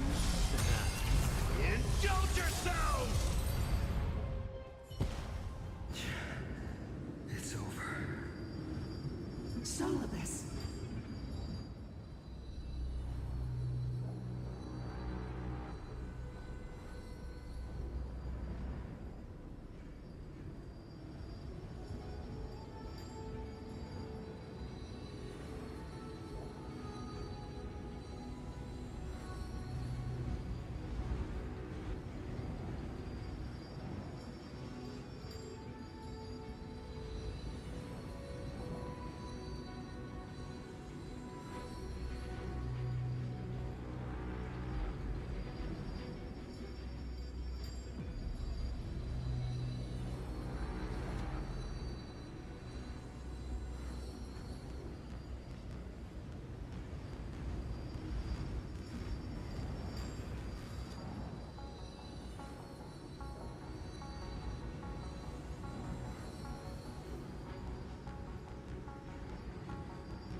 Oh, so she speaks. Solibus, you're finally awake. Excuse me. I was going to say, you speak for to me.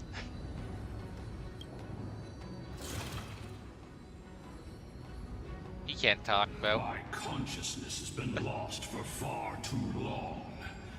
Finally, I have been released from the Black Tide's cage. We're not allowed to see from the front, though. Little girl, are you Celiosi's descendant? It is me, Lord Solibus. My name is Hyacinthia, and my companions call me Hyacinth. Hyacinthia, you don't have the scent of her on you. It's been 1,000 years. Celiosi's blood may have thinned in my veins, but the resolve of the Sky People has never been eroded by time. I've journeyed here to fulfill her dying wish. How much do you know about her dying wish? I know that in order to support the shattered sky, she merged herself with the divine body of the Titan. And I also know that she left behind a message, calling on future generations to one day ascend to the heavens again and reclaim the core flame of Aquila. Has the legend changed so much since your people fell to the earth? Girl, you said you're a doctor. You only know how to heal and tend to wounds with such a weak lot in life. How do you plan to challenge the embodiment of the heavens? With this longsword, heroic soul.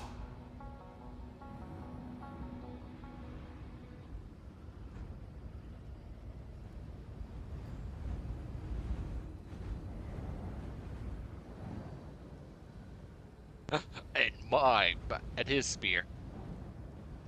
Whose spear? Oh, huh.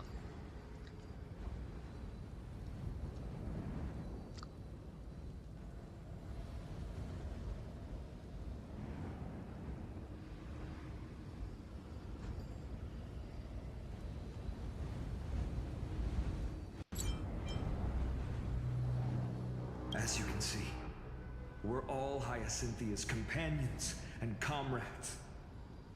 You've already witnessed our combined strength. It's not bad, but still lacking compared to her. Solibus, let go of your ego and accept their kindness. You've been trapped in time by the Black Tide, while great change has spread over the world. If I'm not mistaken, the god of war Nikador also fell to the hands of these warriors. We've laid all the other titans to rest, one by one. Now the final target for the flame chase is the master of this sky fortress. Please guide us to an audience with Aquila, heroic souls. Seliosi initiated the era of slaying gods and attaining their flames. Even if she could not witness the end of this era, you will all at least bear witness on her behalf. Confidence and fierceness. Yes, I do indeed see a shadow of her in you.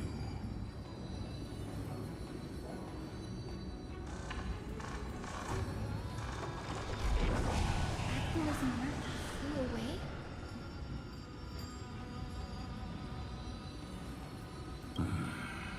Maybe they detected our awakening. Well, perhaps our presence stirred memories of the fierce battle from 1,000 years ago. We learned from past memories that the Sky Titan fears dark clouds. Would you know more about this topic? What the memo sprite said is true, but you all still need a guide. Follow me, Hyacinthia and fellow warriors. Let the hunt for the gods start again. Is Lady Lunabis not going with us? I will be waiting for you all at the next destination, Hyacinth.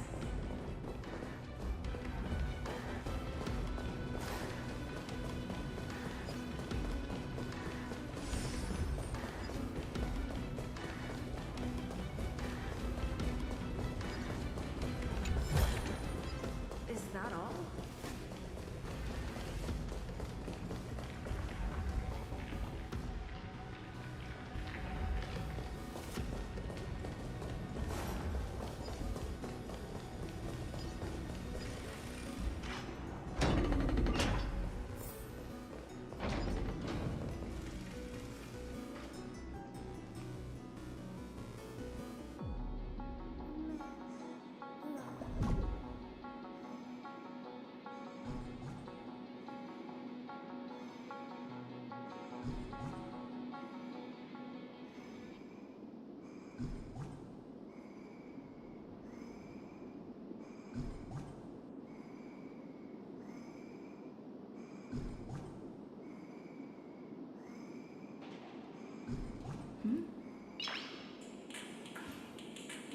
Noise.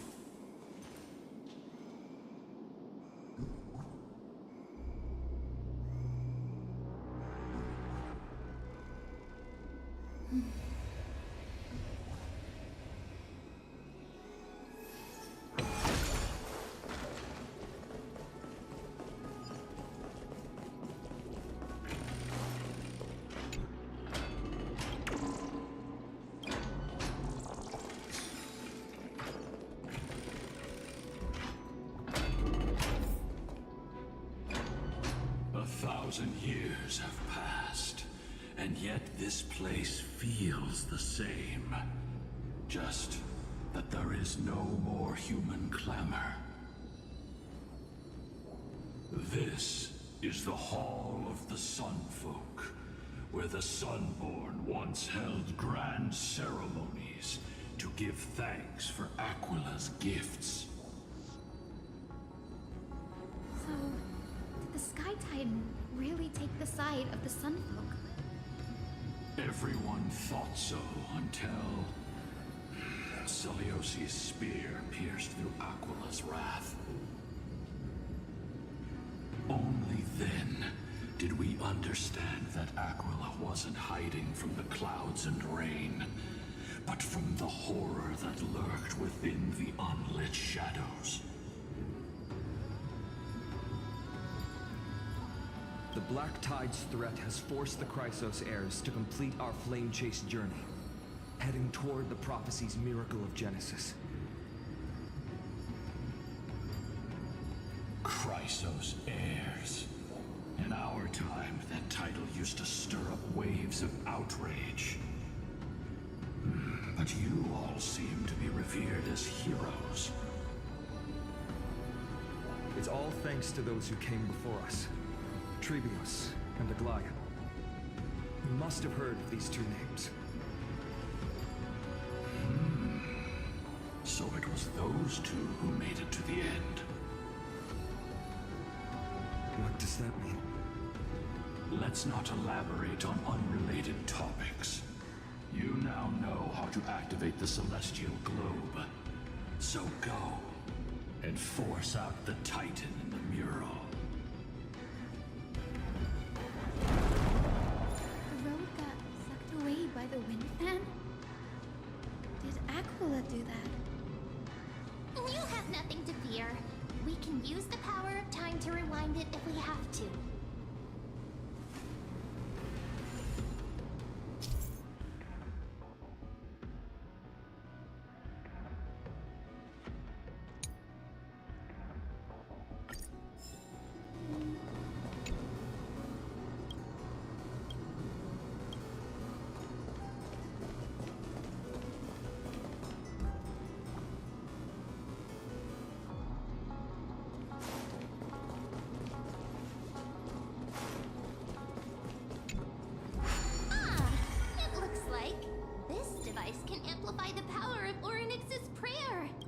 Try to change the wind. Now the prayer should rewind for even longer. Let's try to control the wind's direction with this thing, partner.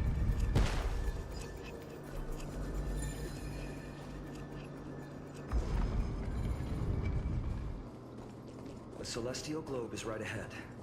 Let's go and force Aquila to come out.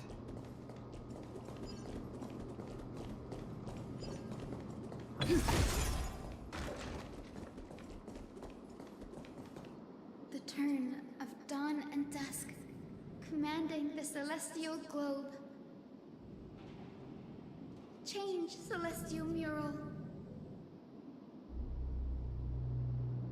The celestial shift didn't work?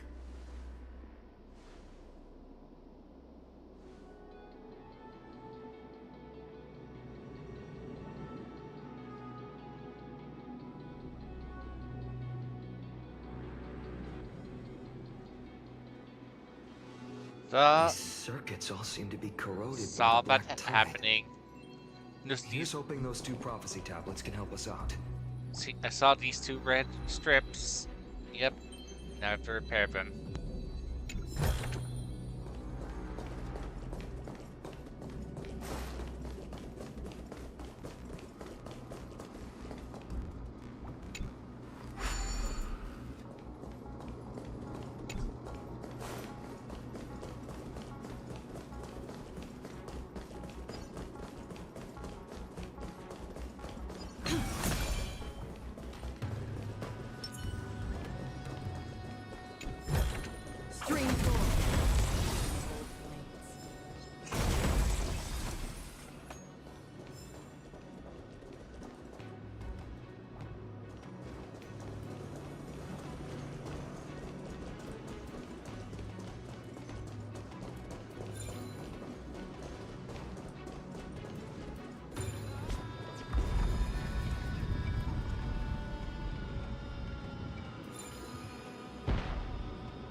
Smooth sailing so far.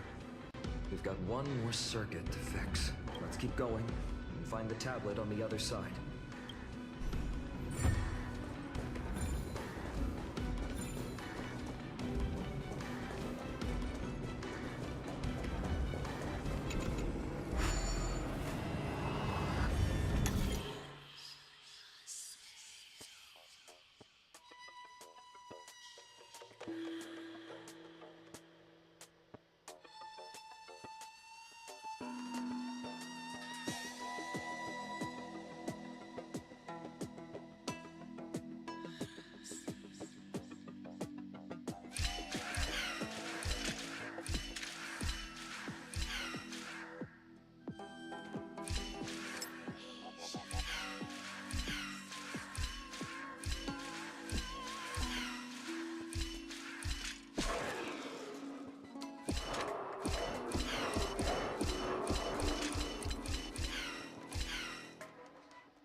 No match for me.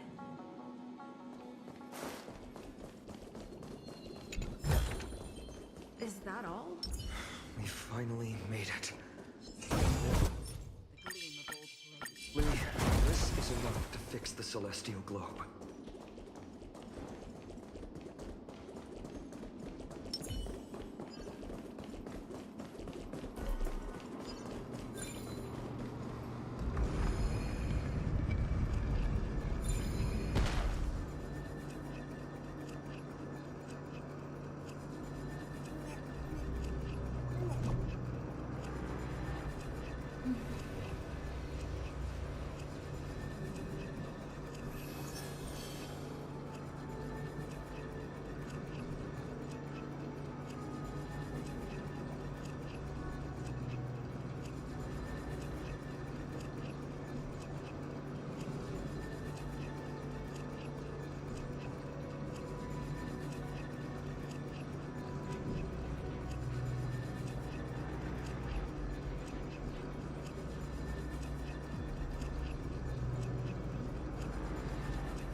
Noise.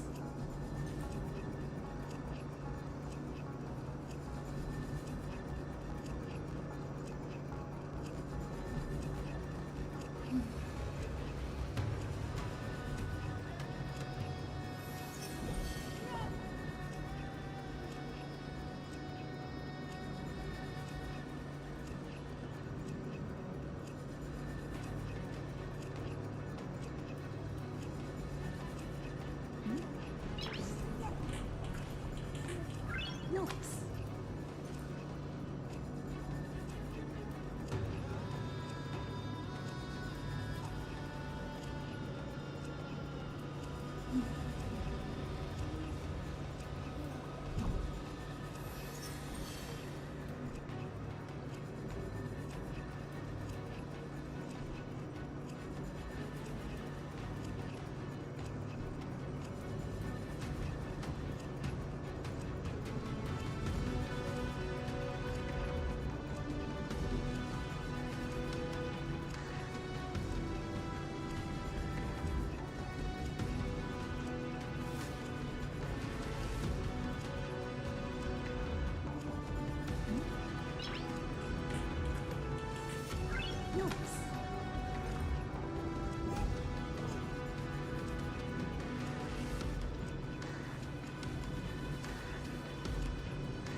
Seek, and you will find.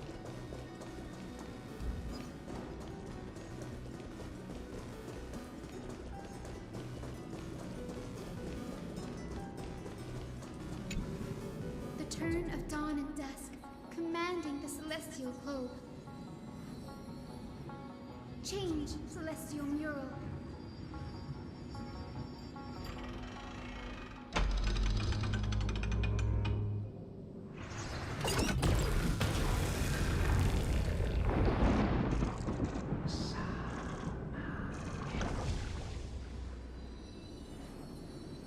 Looks like they're still avoiding us.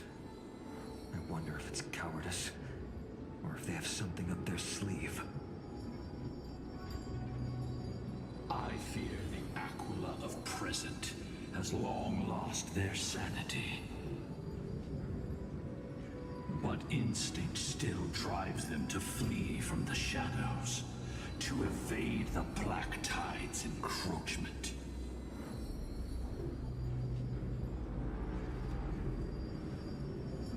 I have no knowledge of Celiosi's situation. But I am certain that the will behind that mark is not hers.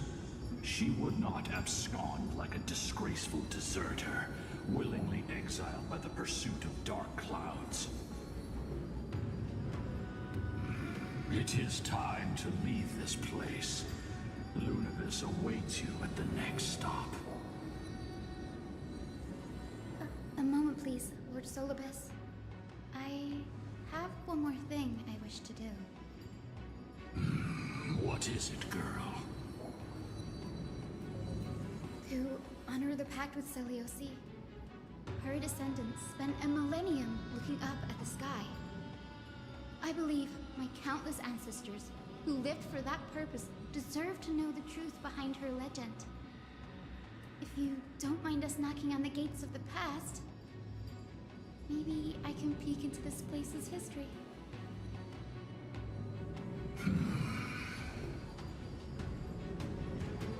You are the ones who hold Orynyx's miracle.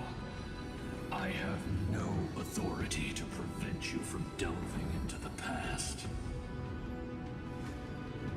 Memi, Gray, could I please ask you for this favor? I want to show the truth to my ancestors waiting on the other side.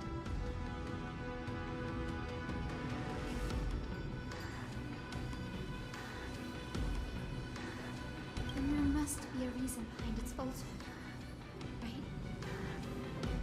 The scene here and the previous memories gave me a bad feeling.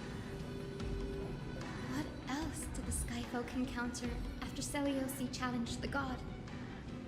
I must figure out the truth behind the legend, even if it's for my ancestors' sake. Hyacinth, you're such a good child. Don't worry, I'm here.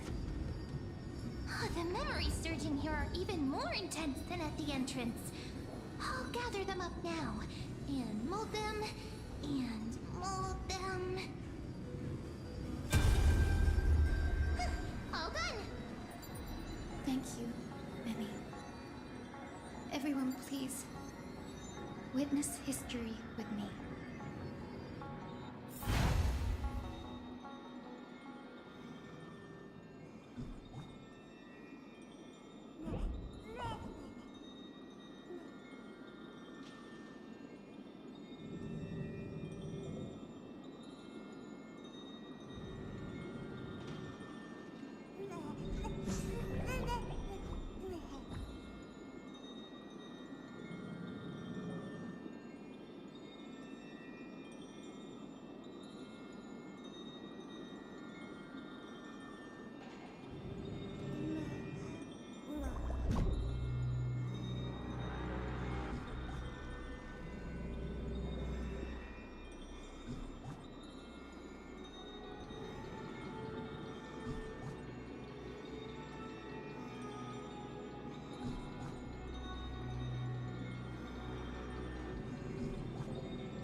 Daughter of Dusk, have you finally gone mad?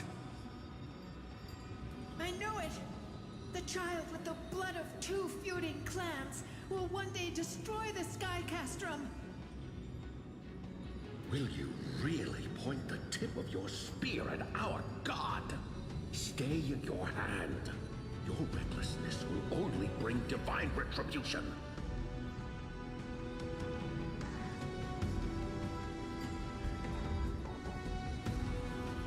Divine retribution? Those innocent children of the Earth were sentenced to total annihilation by the god above. Well, they had nothing more than mere curiosity for things that lie beyond the sky. Look at yourselves.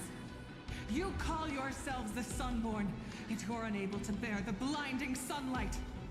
You even consider sunburns and blisters as a gift from the gods. You declare yourselves the chosen ones, champions favored by Aquila. Yet you dare not even declare war upon the true threat of this world. Instead, you raise your swords and rattle them at your weaker brethren. You are all beyond saving. My father was also a disciple of the sun, but he taught me resilience and justice and guided me towards the light. He taught me wherever there is light, there is hope. Wretched people, I see no hope left in any of you. Even a shadow has more dignity than you lot. Even so, Daughter of Dusk, even so, you should not shatter our faith. Not just our faith. Aquila forged the sky. Nay, they are the sky itself. If they fall, what will this world turn into? A prophecy echoes from the horizon's edge. It heralds the advent of a new age. One not ruled by the Titans, but created by mortal heroes. I choose to believe in that prophecy. I must believe in any sign that promises to break the chains imposed on us by the old era. Any sign that will lead us to a new chapter of the world. If you wish to stop me from slaying the god, you'd better muster your courage and draw your bows. Let's see if I will be pierced by a hail of arrows first, or if you will be burned to ash by Solibus! How can we even fight you? You're the powerful Day Thunder Knight, a warrior goddess capable of trampling all lands. I am not a god, but the only mortal in this cage who is brave enough to defy the Warden.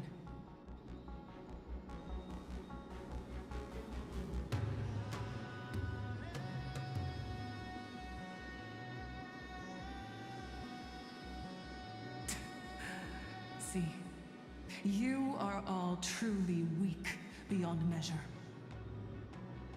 The hunting ground beckons. Come, Solibus!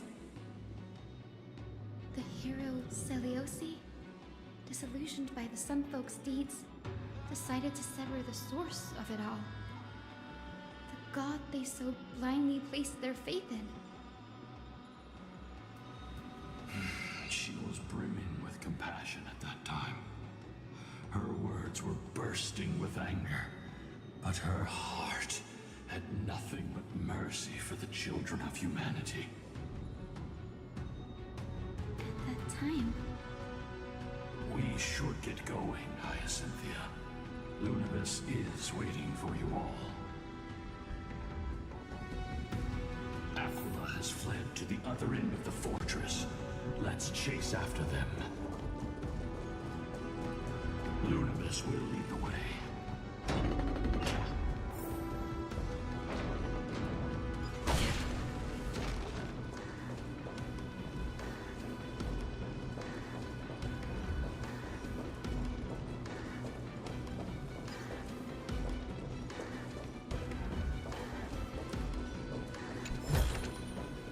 See, and you will find.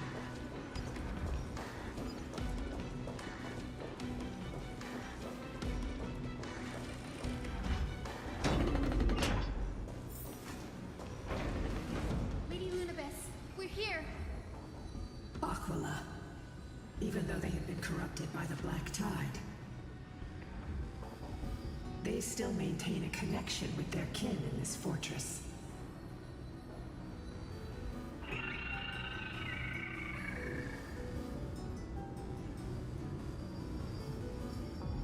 You think to hinder us, imprisoned Titan? Then we will make you understand that resistance is futile!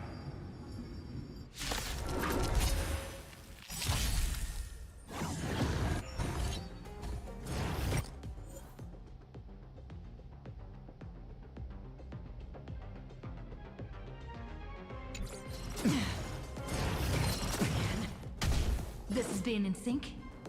We can do it! Trust me. We can do anything!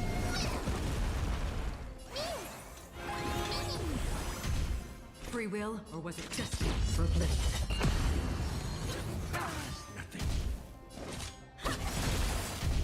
In the mood. How's this taste? Absolute bliss. Ninja healing art.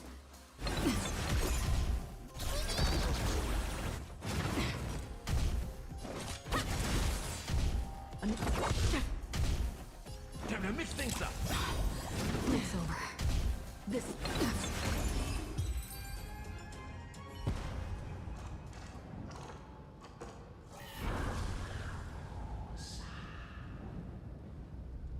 Don't stop.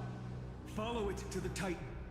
Even if plunged into madness, Aquila is still the Sky Titan. We mustn't let our guard down. Heroes, over here! Let's keep going.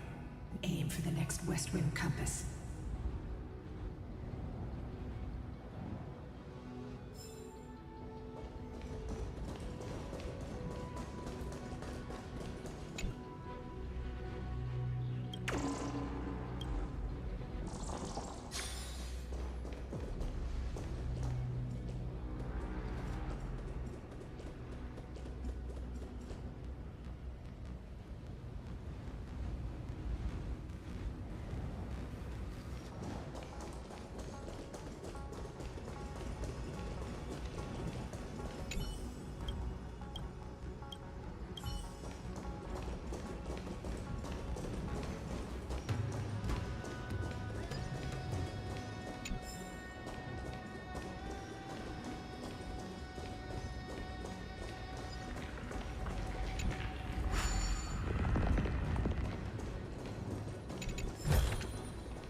Seek, and you will find.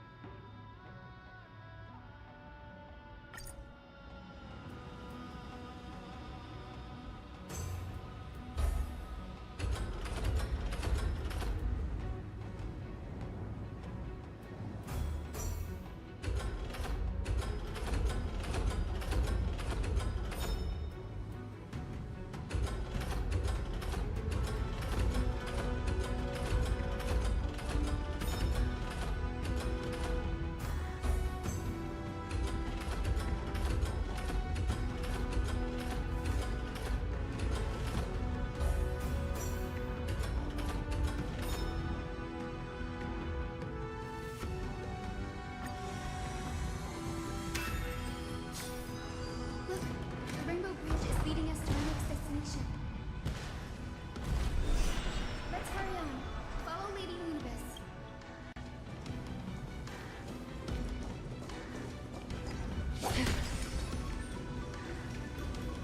Miss Heisen, how are you so certain that you could free souls from suffering?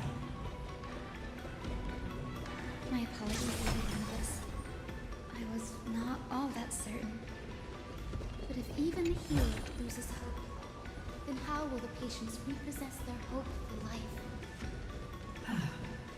What a kind answer.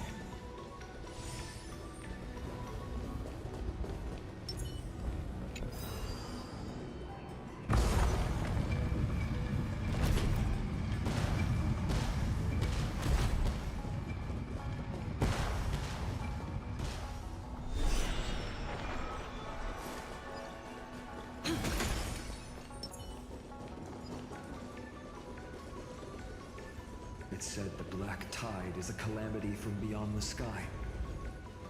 If that's true, the sky's defenses would naturally be the first to be breached.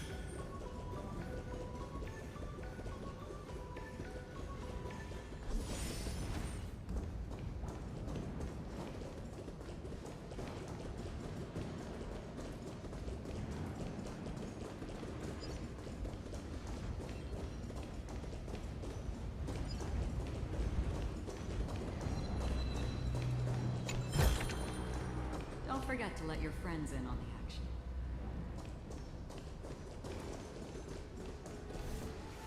Now, I shall lead you into the Rain Folks Hall.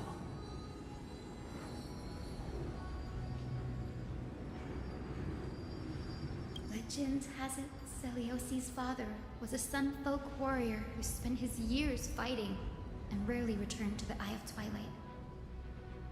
Her childhood was mostly spent beside her mother, a Rainfolk priest.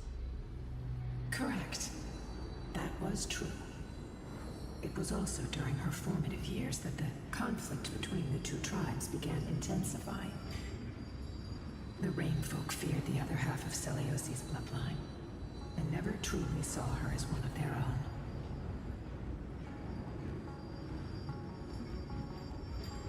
Yet she bore no hatred for her people, and still grew into a passionate young lady. Until people discovered golden blood ran through her veins. That was the final straw that turned disdain into terror. What? But the epic said Celiosi left to live in solitude, so she could train her spirit and hone her martial skills. I never would have imagined that she was cast out of her tribe for her lineage and her golden blood. Even so, she did not despair. She met Solibus and me while she was living alone. We hunted, spent our days together, and forged an alliance. I think that oath, stronger than fate itself, kept Solibus and me here to watch over this abandoned fortress. Despite experiencing betrayal and exile at the hands of her own people, she was still willing to set out on the path to slay the gods for them. Was Celiosi's love for humanity truly so boundless and unconditional? That June. Lila Ika, why did you run out on your own? This little one.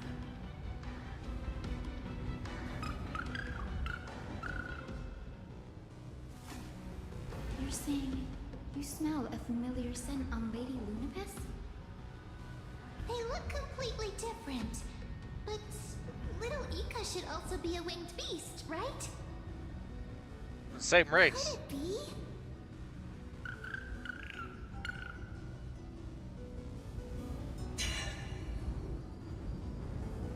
Truly a miracle of fate. Perhaps we did leave something behind for this world. Mommy. Celiosi. Lady Lunapis? Is little Ika your... Please press on, flame-chasing heroes. I can sense it. The radiance of Aquila Wait, so shines did ever a... brighter. I'm guessing lion, a fire lion, do a horse, and such. We got a chubby horse, a chubby pony.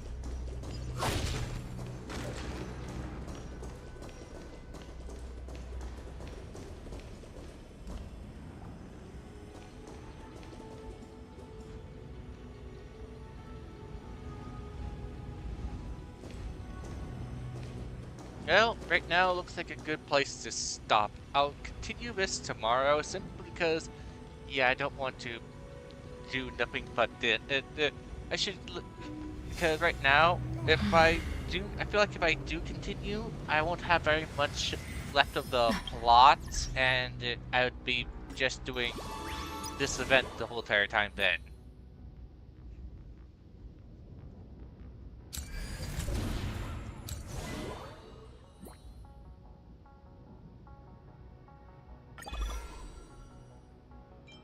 Maxed.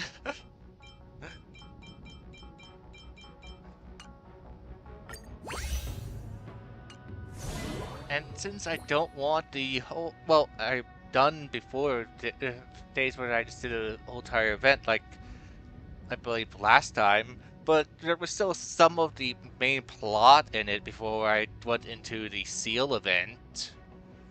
Of course, then the following day was just all seal, was completely sealed, which I guess me doing the seal event was called for since it was technically canon. The people, well, technically, people's story and events are canon in terms of this game, but we rarely hear them actually talk about them, and they clearly said said this, yeah, talked about it. So, yeah.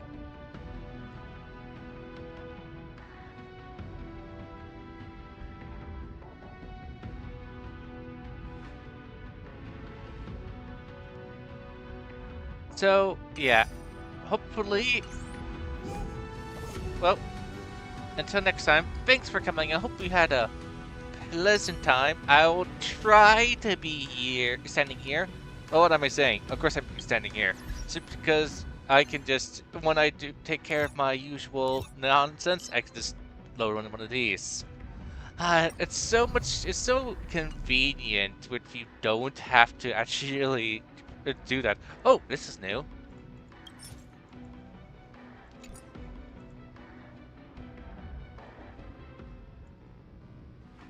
It shows you what items you can possibly get. It makes me think of, I have to if I want to make craft certain items, I unfortunately have to go specifically hunt down specific creatures and kill them. Like this thing, I need to go kill robots. In the robot place. This thing, go to the storage area and wipe things out. Just wish I could just purchase them elsewhere.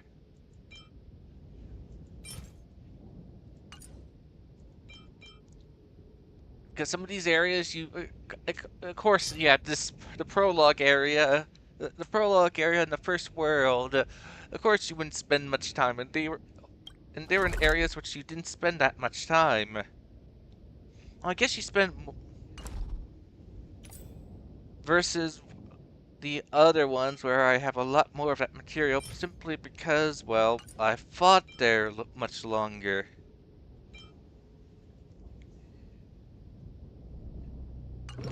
Yeah, I could easily kill them simply because how quickly I can just make this.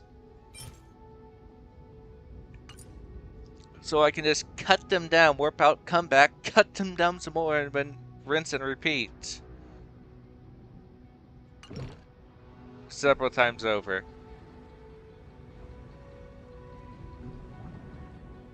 Alright, let's check out that.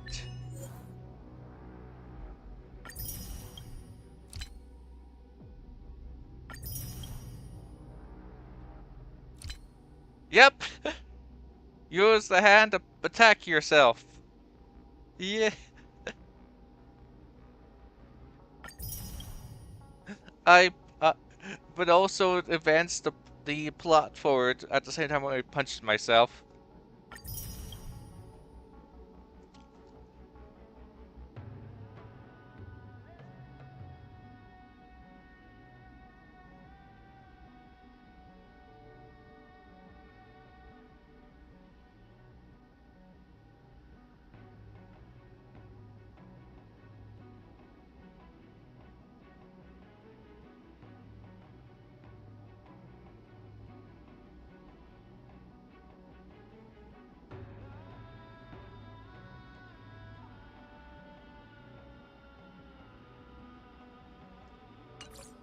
Well, I hope you like this time.